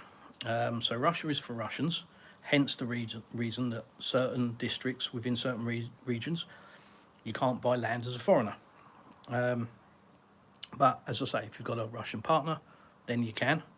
Or you can buy an apartment because you're not purchasing the land, you can do that.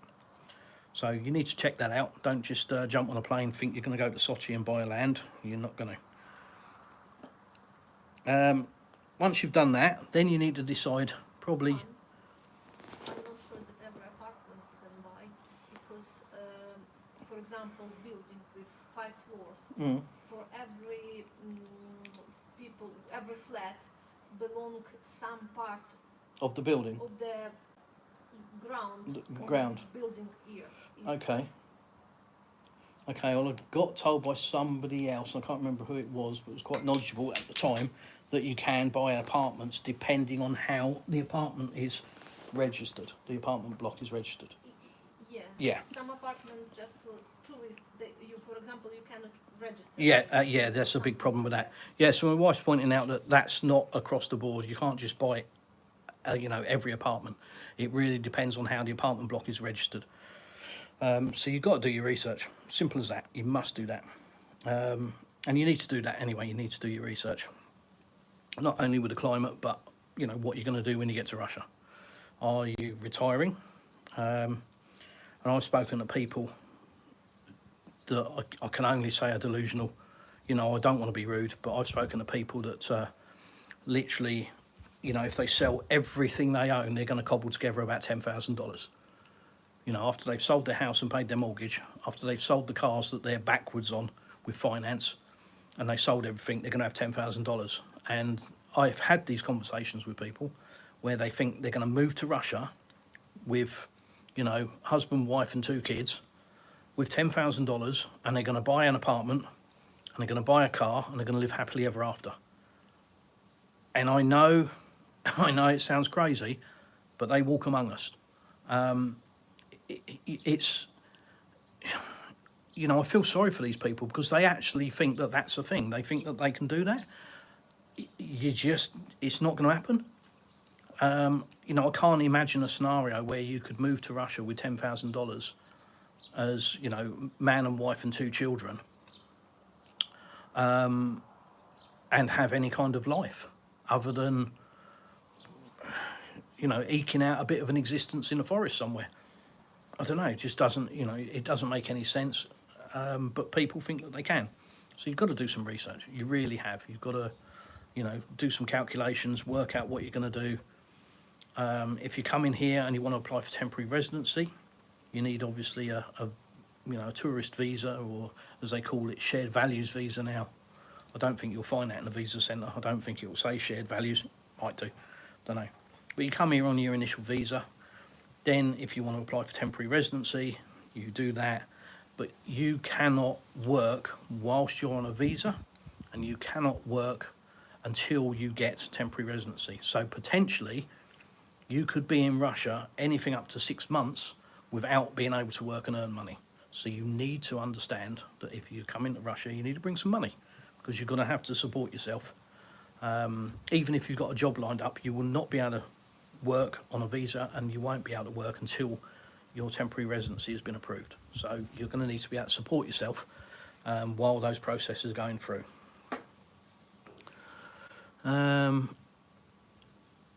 Anikum, you're welcome. Ray, thanks for the time and sharing your knowledge. You're absolutely welcome. That's what I'm here for, just ask away. Linda, where can one find this district map as a foreigner buying property?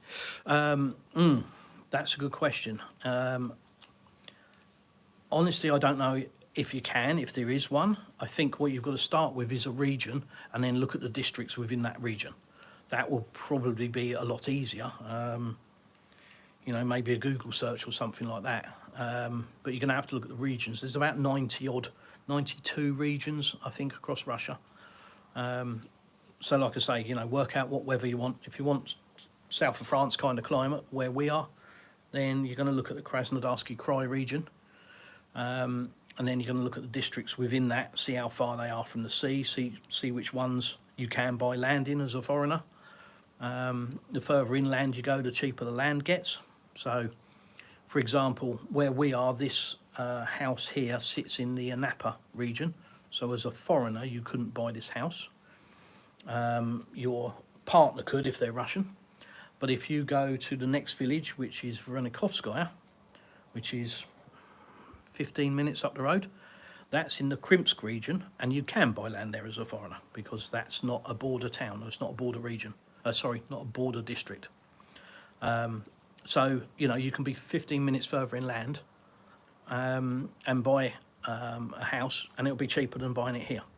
So if you're happy to do the extra 15 minutes, commute to the beach, if that's the life that you're trying to live, if you're trying to live a beach life, then that's an option. If you like city life, Krasnodar is no problem for you, the city of Krasnodar. It's not a border district.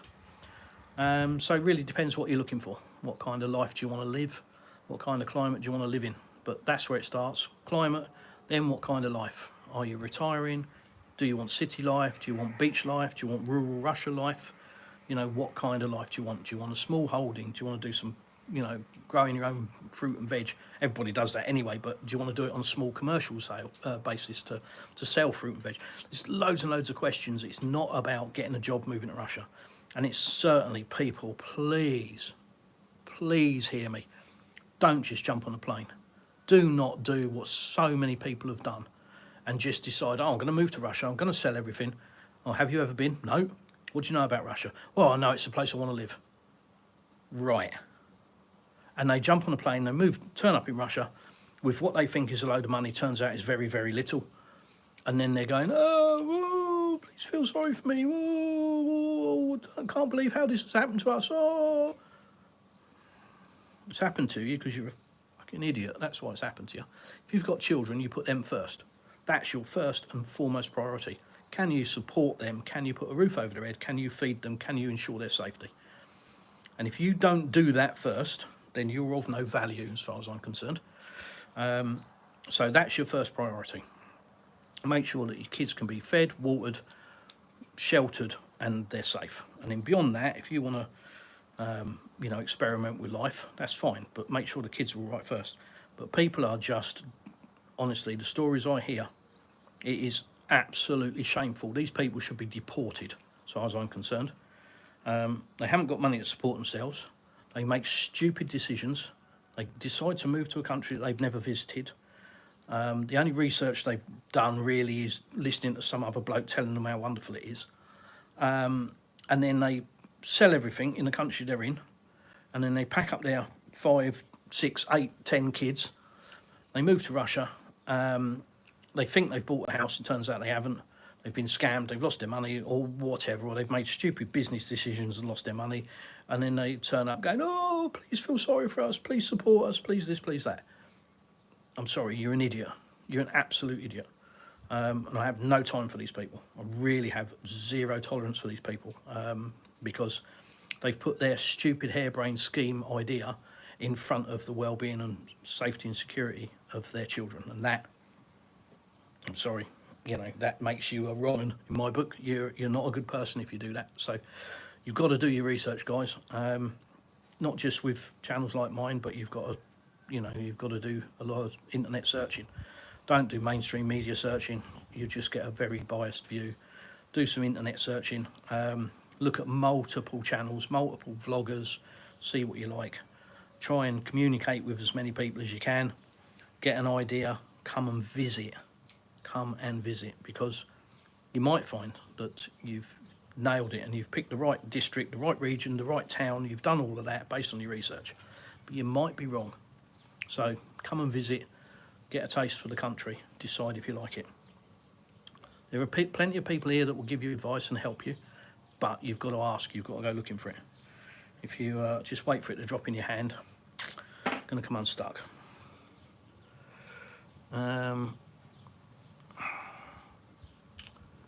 Draj Dura said hi. Yeah, Dos Vidania.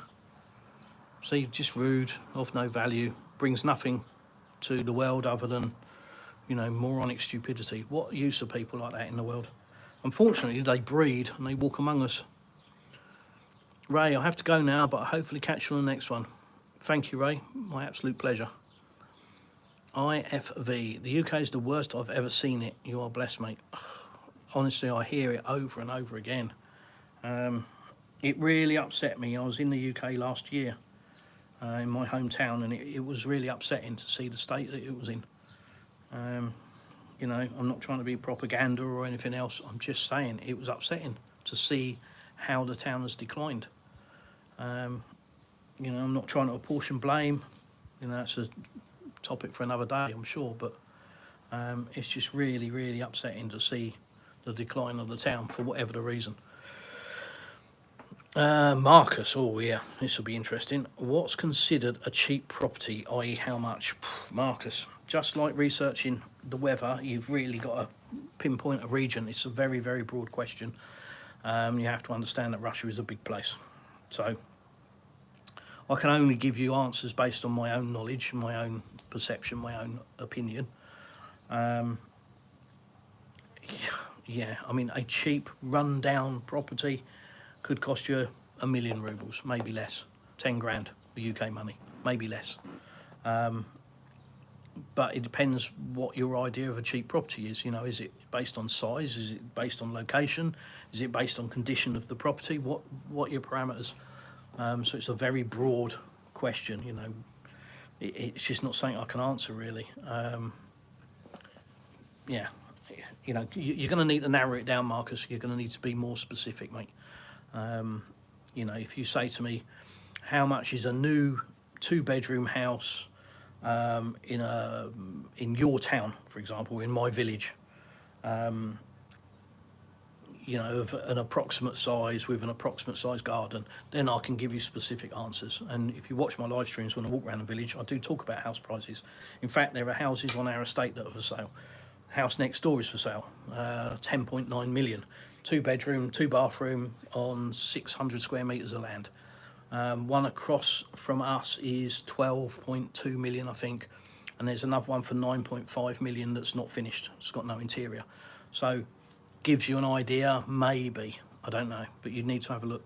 But like I say, very broad question, mate. It's difficult to answer. Sailor, for those people who can't support themselves, are there any government programs to help them? Honestly, Sailor, I don't know. In my view, I think, and this is just my personal opinion, but I think you shouldn't be able to go to a country and just go straight onto state welfare without contributing to that country in any way, shape or form. I don't see how that's fair to the natives, you know, to any country. I think if, you know, whatever country you live in, if you pay taxes, if you've contributed, you've paid your contributions, then if you find yourself in, you know, in dire straits, then you should absolutely be supported by that state because you've supported that state. But it's very difficult to make an argument in my head for somebody that just moves to a country and then runs straight to the state with their hand out going, right, feed me, house me, this, that, and the other. Well, what was your plan in moving to this country? Now, I absolutely understand that some laws with some jurisdictions and some countries permit that. And that's, you know, people can do that. You know, it's open borders and it's free movement. It's just not an ideal that I think is particularly healthy. So very difficult for me to answer that because I just don't know.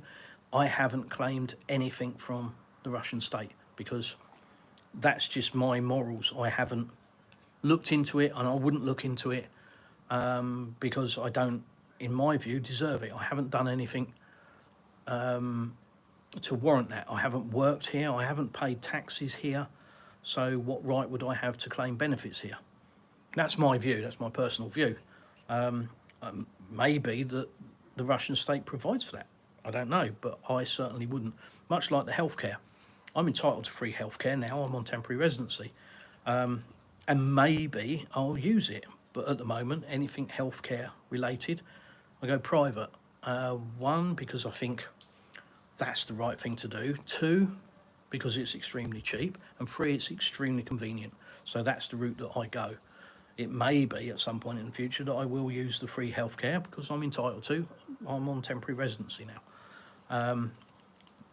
But I do believe that people should contribute to a society before trying to get that society to contribute to them. Just my personal opinion.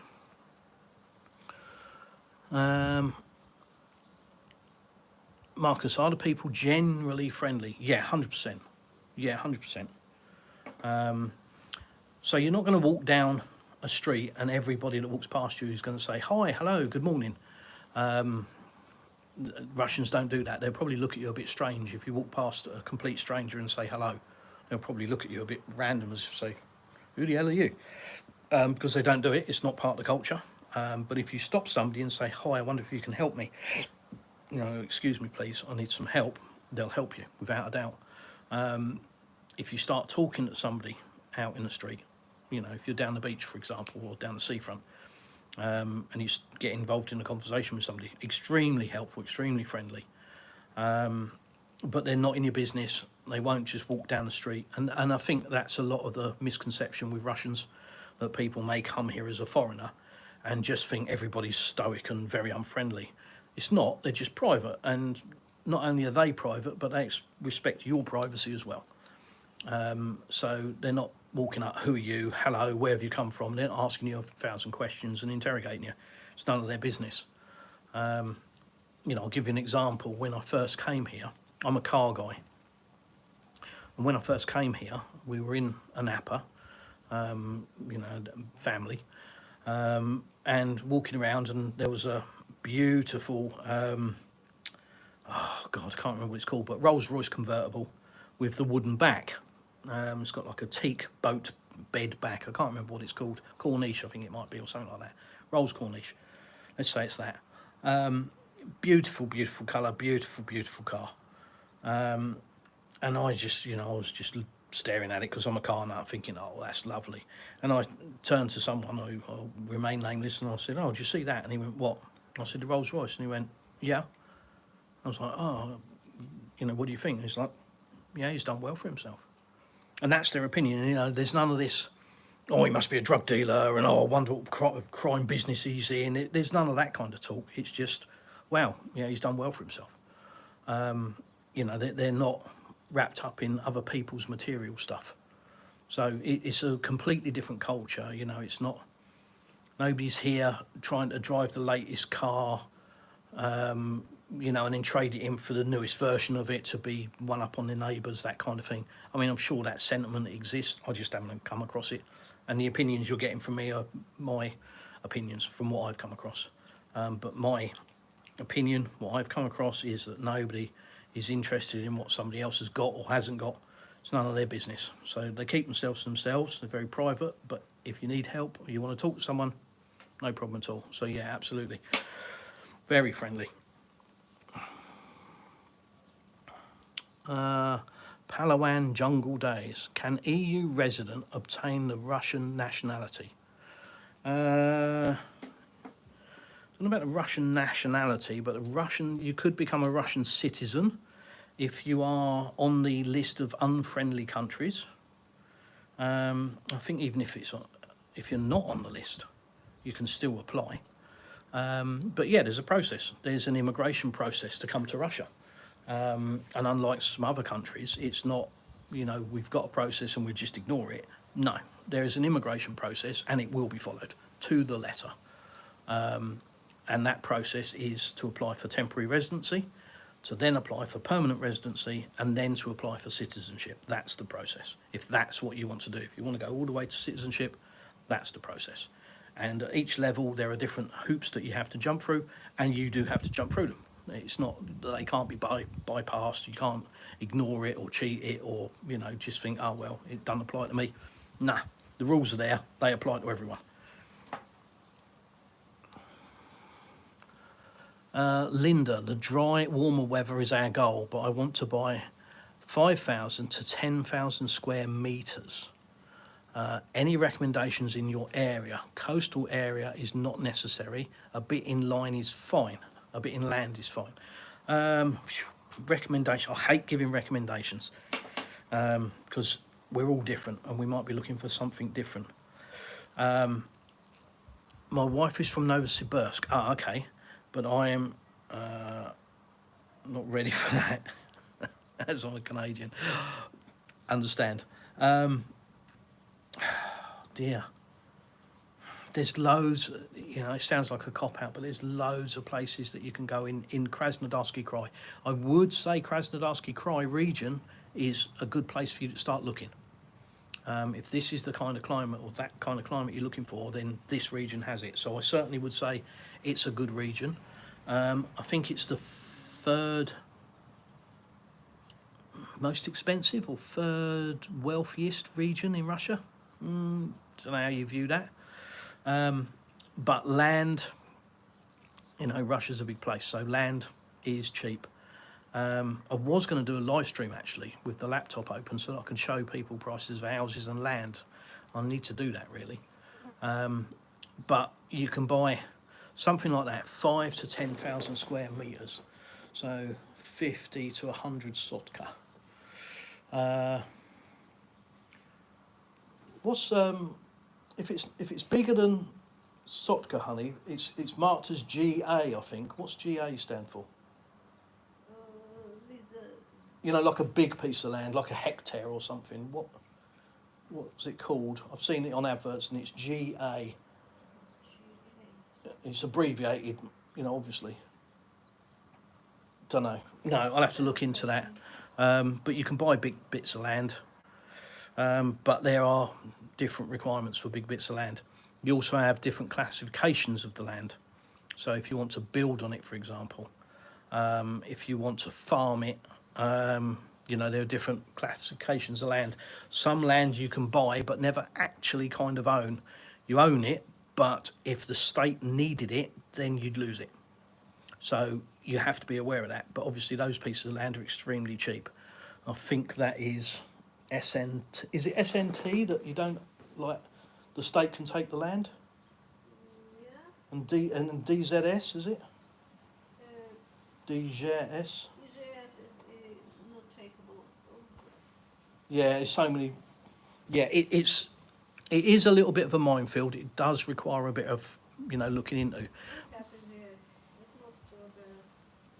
like everybody. No. This what we have is EGS, which is residential, can't be taken. You own it.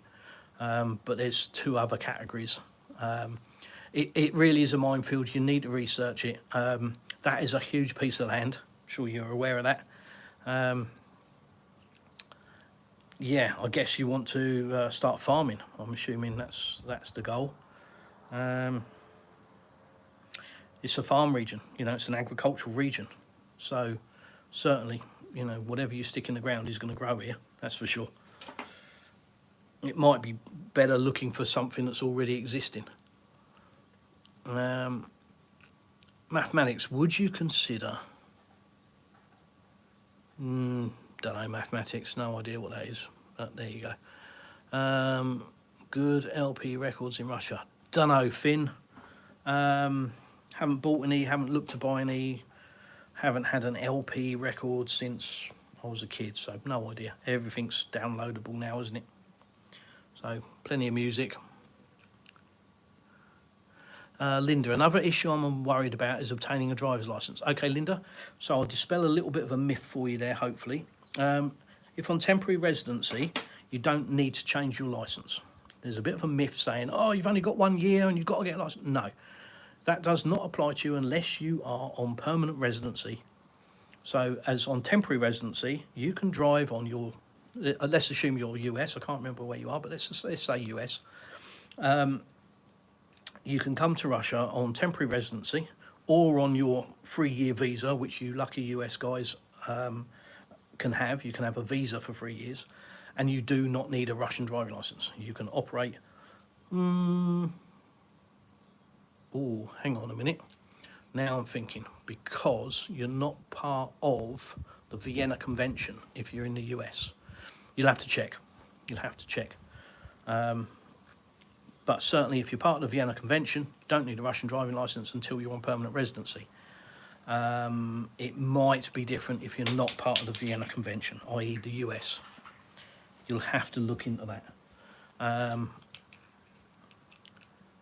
Yeah, it is. My wife has recently taken the theory test for Russian driving licence. She got 20 out of 20 on her second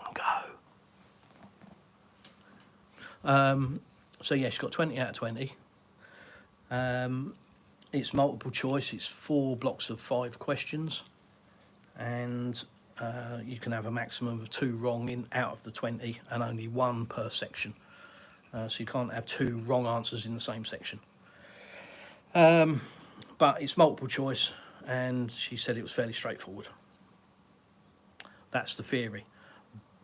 But the practical, if you have to do that, which if you're not part of the Vienna Convention, I think you would, involves going to driving school. Even if you can drive, you've still got to complete the driving school, and then doing the driving test. It's like anything. It depends how much you want it, doesn't it? You know, if you want it bad enough, you'll study for it. Yeah. It's not something I've got to worry about yet, but I will have to worry about it at some point, I'm sure. Palawan, thanks, you're welcome. Anthony Lewis, where did you meet your wife? In the UK. How do you see England in 10 years' time? Hopefully through a telescope. I, Joe boy, I have no idea, mate. You know,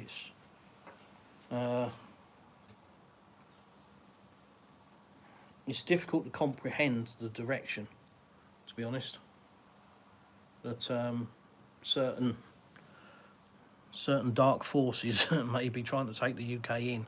It's difficult to wrap your head around that kind of mentality. So I don't really know. You know, I think predicting the future was once reasonably easy based on stability, but you know, what would you say now? Would you say it's stable? Doesn't look like it, does it? So I don't know, Joe boy, I really don't know. I think ultimately everybody has got to make a decision based on themselves and their family, and ultimately the family first, you know, the kids first, and then, you know, whatever you think is the right thing to do. I'm not telling everybody to move to Russia. I'm definitely not saying that. All I'm saying is, here's some information, make your own mind up. You know, my channel certainly isn't 8 in the UK, not at all. I love the UK, I was born there, you know. I just happen to, you know, it's no different me coming to Russia as there would have been me going to Spain. I don't see what the difference is, because when we came here, it was no different. When I came here in October 21, it was no different. You know, just like going to Spain, falling in love with Spain, deciding that I want to build a house in Spain. We did that with Russia, and there wasn't any difference then. But since then, the world has fallen over on its head, and you know, the Western media seems to have completely lost its mind, running around going threat from Russia, when Russia's not threatening anybody. You know, I'm sure there's going to be some pushback with, oh, well, what about next door? Yeah, okay, right, whatever, move on from that. But it's not threatening Britain, it's not threatening France or Germany or Spain or Portugal or anywhere else. But the narrative is, oh, they're going to come and invade. No, they're not. Russia's got no interest in invade. What the hell does Russia want to invade Britain for? It's just a question. I'm just asking a question. You know, give me a logical answer. Give me a realistic answer. Why? So, yeah, it's very difficult. It's very difficult to try and wrap your head around what's going on, really. Ivan, what's the most challenging part of these live streams for you? Okay, I'm following you for quite a while, and I can see some patterns in the questions asked. Maybe you should consider making videos on the frequently asked questions. Okay. I mean, I'll be honest, I just live stream on the spur of the moment. I mean, literally, the wife was serving me up strawberries, and I said to her, do you mind if I live stream? Have you got anything planned? She's like, yeah, no, sure. So I did. So there's no rhyme or reason to it. You know, sometimes I have 100 things in my head. Sometimes I have literally nothing in my head. And I've come on a live stream and said, don't know what I'm going to talk about. Here's the garden. And then I'll bounce off of you guys. So I don't really know what the frequently asked questions are. And rather than try and box myself in by saying, this is the answer to this frequently asked question, and then somebody say, well, what about if that wasn't your region, it was another region, then the answer would be different. Rather than do that, I would rather ask individual questions right here, right now, or on Telegram if somebody wants to send them to me. It's a great question, Ivan. It really is, and thank you for following for a while. I'm happy to make videos on particular topics if, you know, I think people are going to be interested, but I don't think it would work for me doing 10 frequently asked questions and answers. Everybody's doing that. 10 things that are different between Russia and UK. All of those kind of things are always going to get traffic, always going to generate clicks, but ultimately it's that person's opinion. Doesn't make it factual. It makes it factual for them.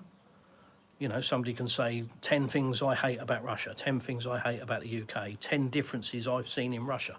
But that's based on their opinion. So how useful is that as information, really? I mean, it might be entertainment to watch for 20 minutes, but is it actually useful? Does it tell you anything? I don't know. So for me, I don't really want to give an answer to a question that isn't specific, because, you know, it may not be any use. It may be useful to one person that asked the question and not useful to anybody else. So rather than just turn out a load of generalisation, rather answer questions if they're specific that I can answer. Do my best to, anyway. Hey, the shouty bloke. Hey, Chris. Looks hot there today. You have no idea, sir. 31, 32 degrees, I think, today. 31 and a half in the pool, it was. When I was in it this morning. I need to be in it now. It's hot, I'm cooking. Linda, yeah, that. It's like a surfer dude kind of thing, isn't it? Hang 10, bro. Palawan. Russia placed France in the unfriendly category, much to my chagrin, as Henry Miller says in his souvenirs. Okay. Yeah, I mean, you can understand why, can't you? Do you think if the same thing was going on in France, they would place Russia as an unfriendly country? 100%. So, yeah, I don't see anything wrong with that. Yeah. Russia has made a list of unfriendly countries, of which the Putin's 702 decree is relevant for. That's what the list was published for. It wasn't specifically political. It obviously is to a degree, but that wasn't its main purpose. It was to create a list for people that live in those countries to understand that if they want to move to Russia, it is now easier for them to do so. So, what are we yakking about? Anything you want, SA, but essentially moving to Russia. But if you want to go off topic on anything, feel free. I'm not going politics. Don't ask me about the neighbours next door. But aside from that, moving to Russia, what the process is, what's involved, what are the pitfalls, where should you start, how should you approach it, ask away. Ivan, in my humble opinion, I think the globalists in the UK are humiliated, and it makes them even more furious. Stand strong. I think, Ivan, there was a belief in the beginning that almost euphoric excitement, I think, in the West, the media and certain governments, that, finally, we're going to go to war with Russia, we're going to wipe the floor with Russia, Russia's weak, and we're going to get all the resources, we're going to take over the Black Sea, and everything's going to be sunshine and rainbows. And that was a massive miscalculation, as it's borne out.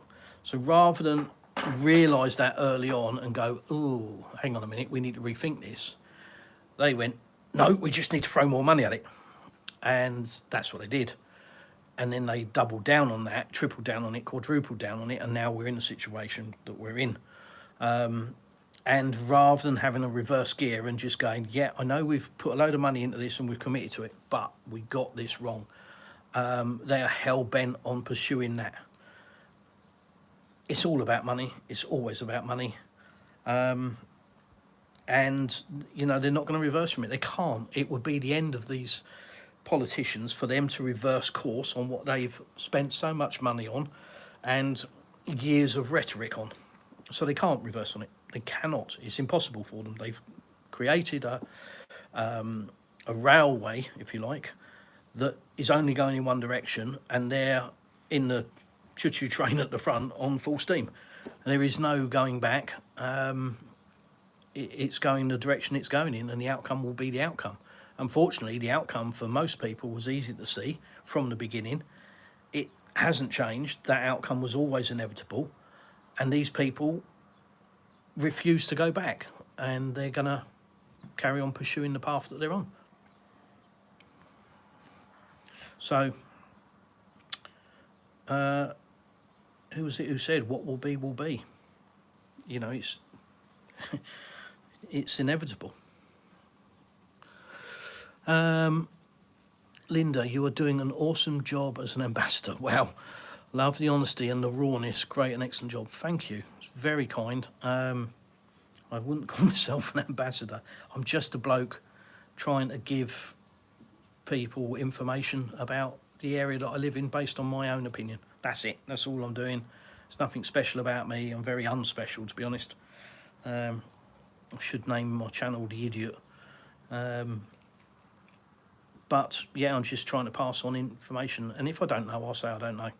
Simple as that. I won't bullshit you and give you a load of lies. There's no point. I'll just say, look, this is what I think it is, you know, and try and help you as much as I can. But if you have a question, try and make it specific. It's a lot easier to answer.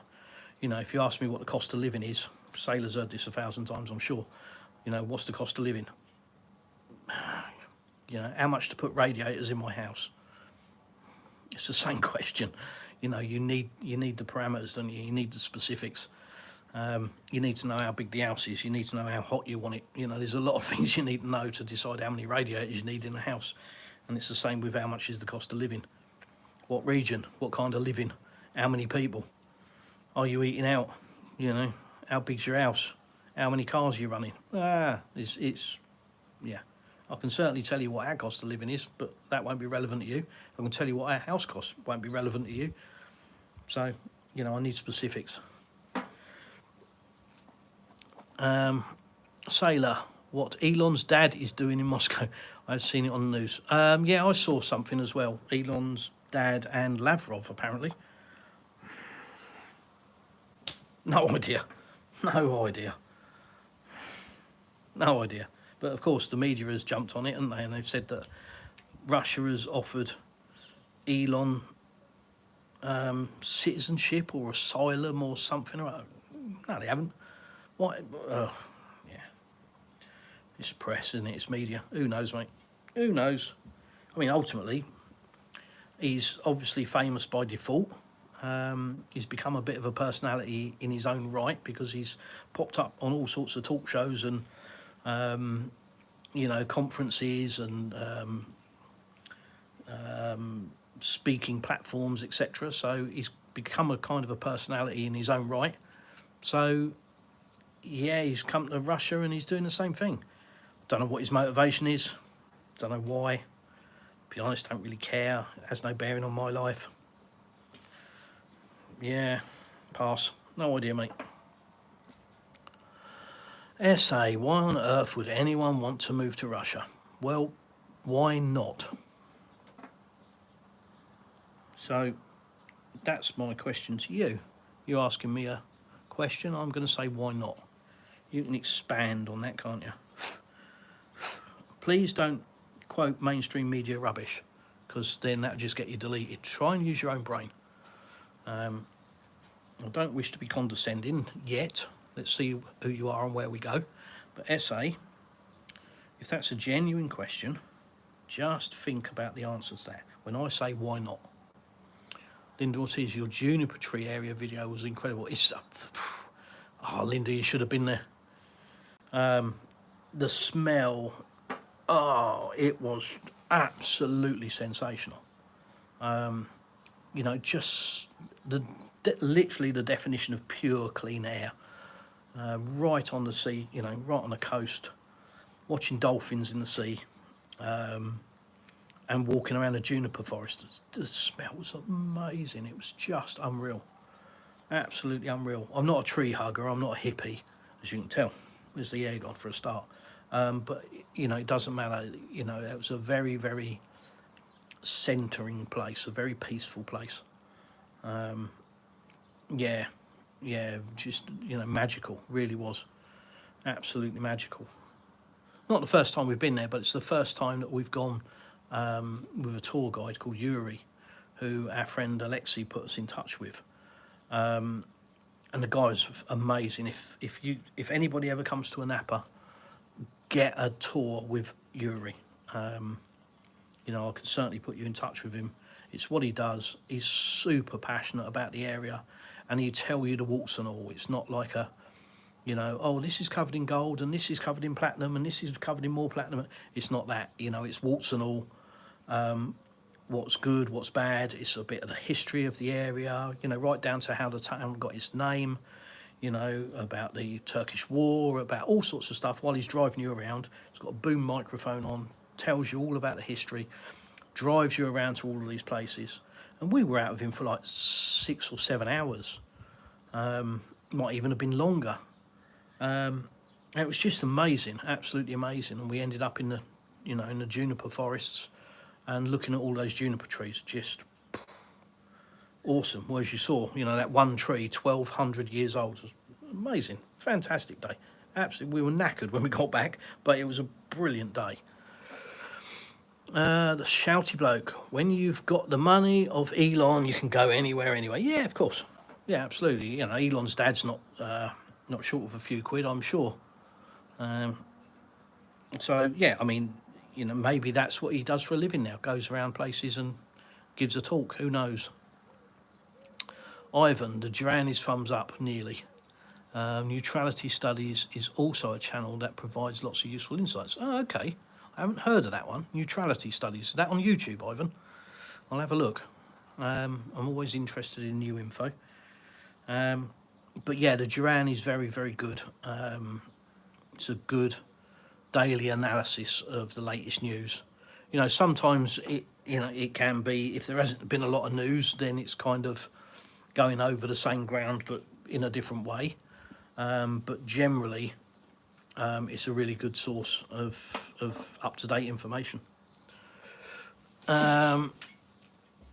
Mr. Not Friendly, hey mate, how are you doing today? I'm doing very well, thank you. How are you? Ivan, yes, on YouTube. Fine, I shall have a look at that. I really want to go swimming. It's so hot. I'm literally cooking. I've eaten my strawberries. Talk to you guys. I've caught up with the chat, which is good. The new Atlas with Brian Balletic. Yeah, absolutely, Ford. Yeah, it's another guy that I think Brian's a little bit more edgy, isn't he? A little bit more political, I think. But there's loads of good independent channels. There's a lot of, what should we call it, dramatic channels, maybe.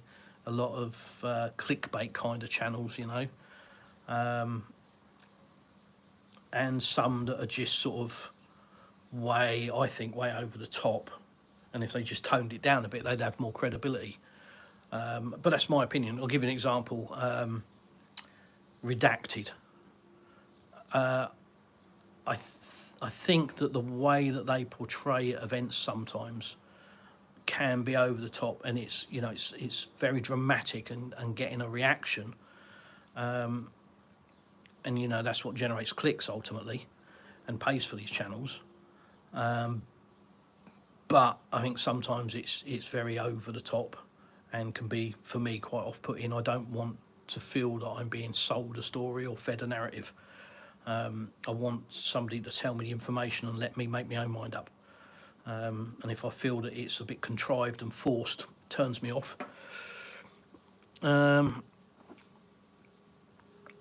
Yeah, oh cool. Anyhow, I've caught up with the chat, so that's a good thing. Please join my Telegram group. If there's something you want to know about moving to Russia, join my Telegram group, because you might think of something at 2 o'clock in the morning.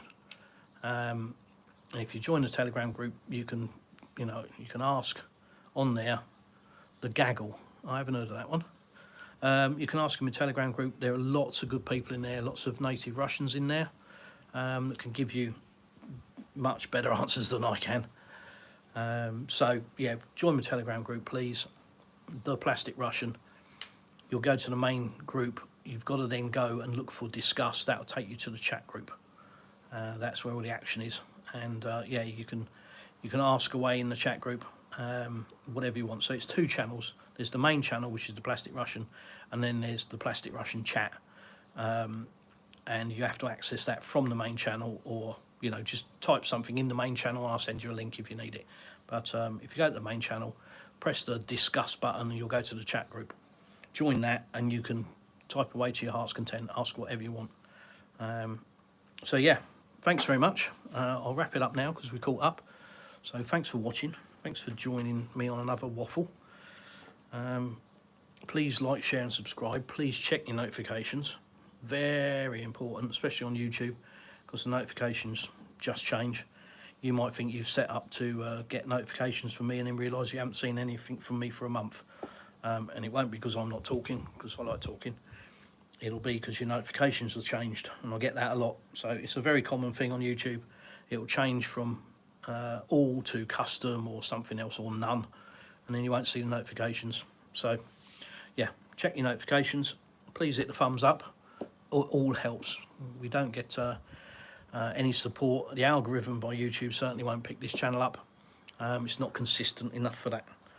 And so yeah, I need all the help I can get to grow the channel, and hitting your thumbs up and dropping a comment, especially after the video, you know, after this live stream, it will turn into a video. If you can put a comment in there, you know, even if it's great live stream, really enjoyed it, sorry I didn't enjoy this, I've got some questions, doesn't matter, whatever it is. But if you put some comments in into this when it turns into a video, which will probably be tomorrow, it takes time for it to roll over.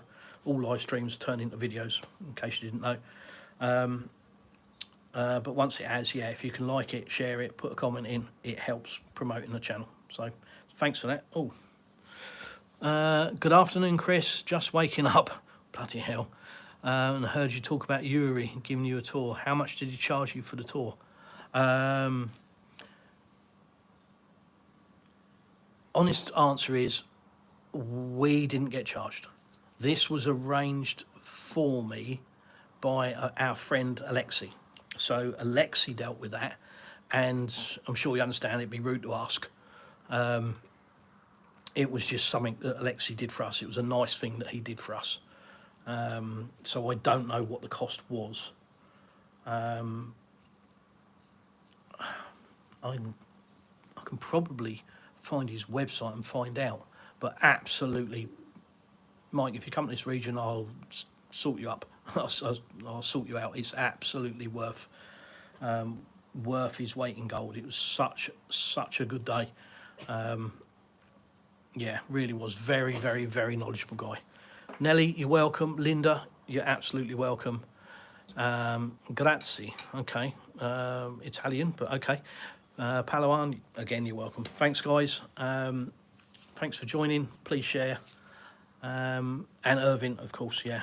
Remember that when it's hot and you're sweating, you might lose some weight. I need to lose some weight, which is very difficult to do by itself, but it's all benefit. I need to lose a lot of weight. Still carrying the holiday weight from Christmas. Anyhow, thanks, guys. And yeah, as I always say at this point, I'll see you in the next one.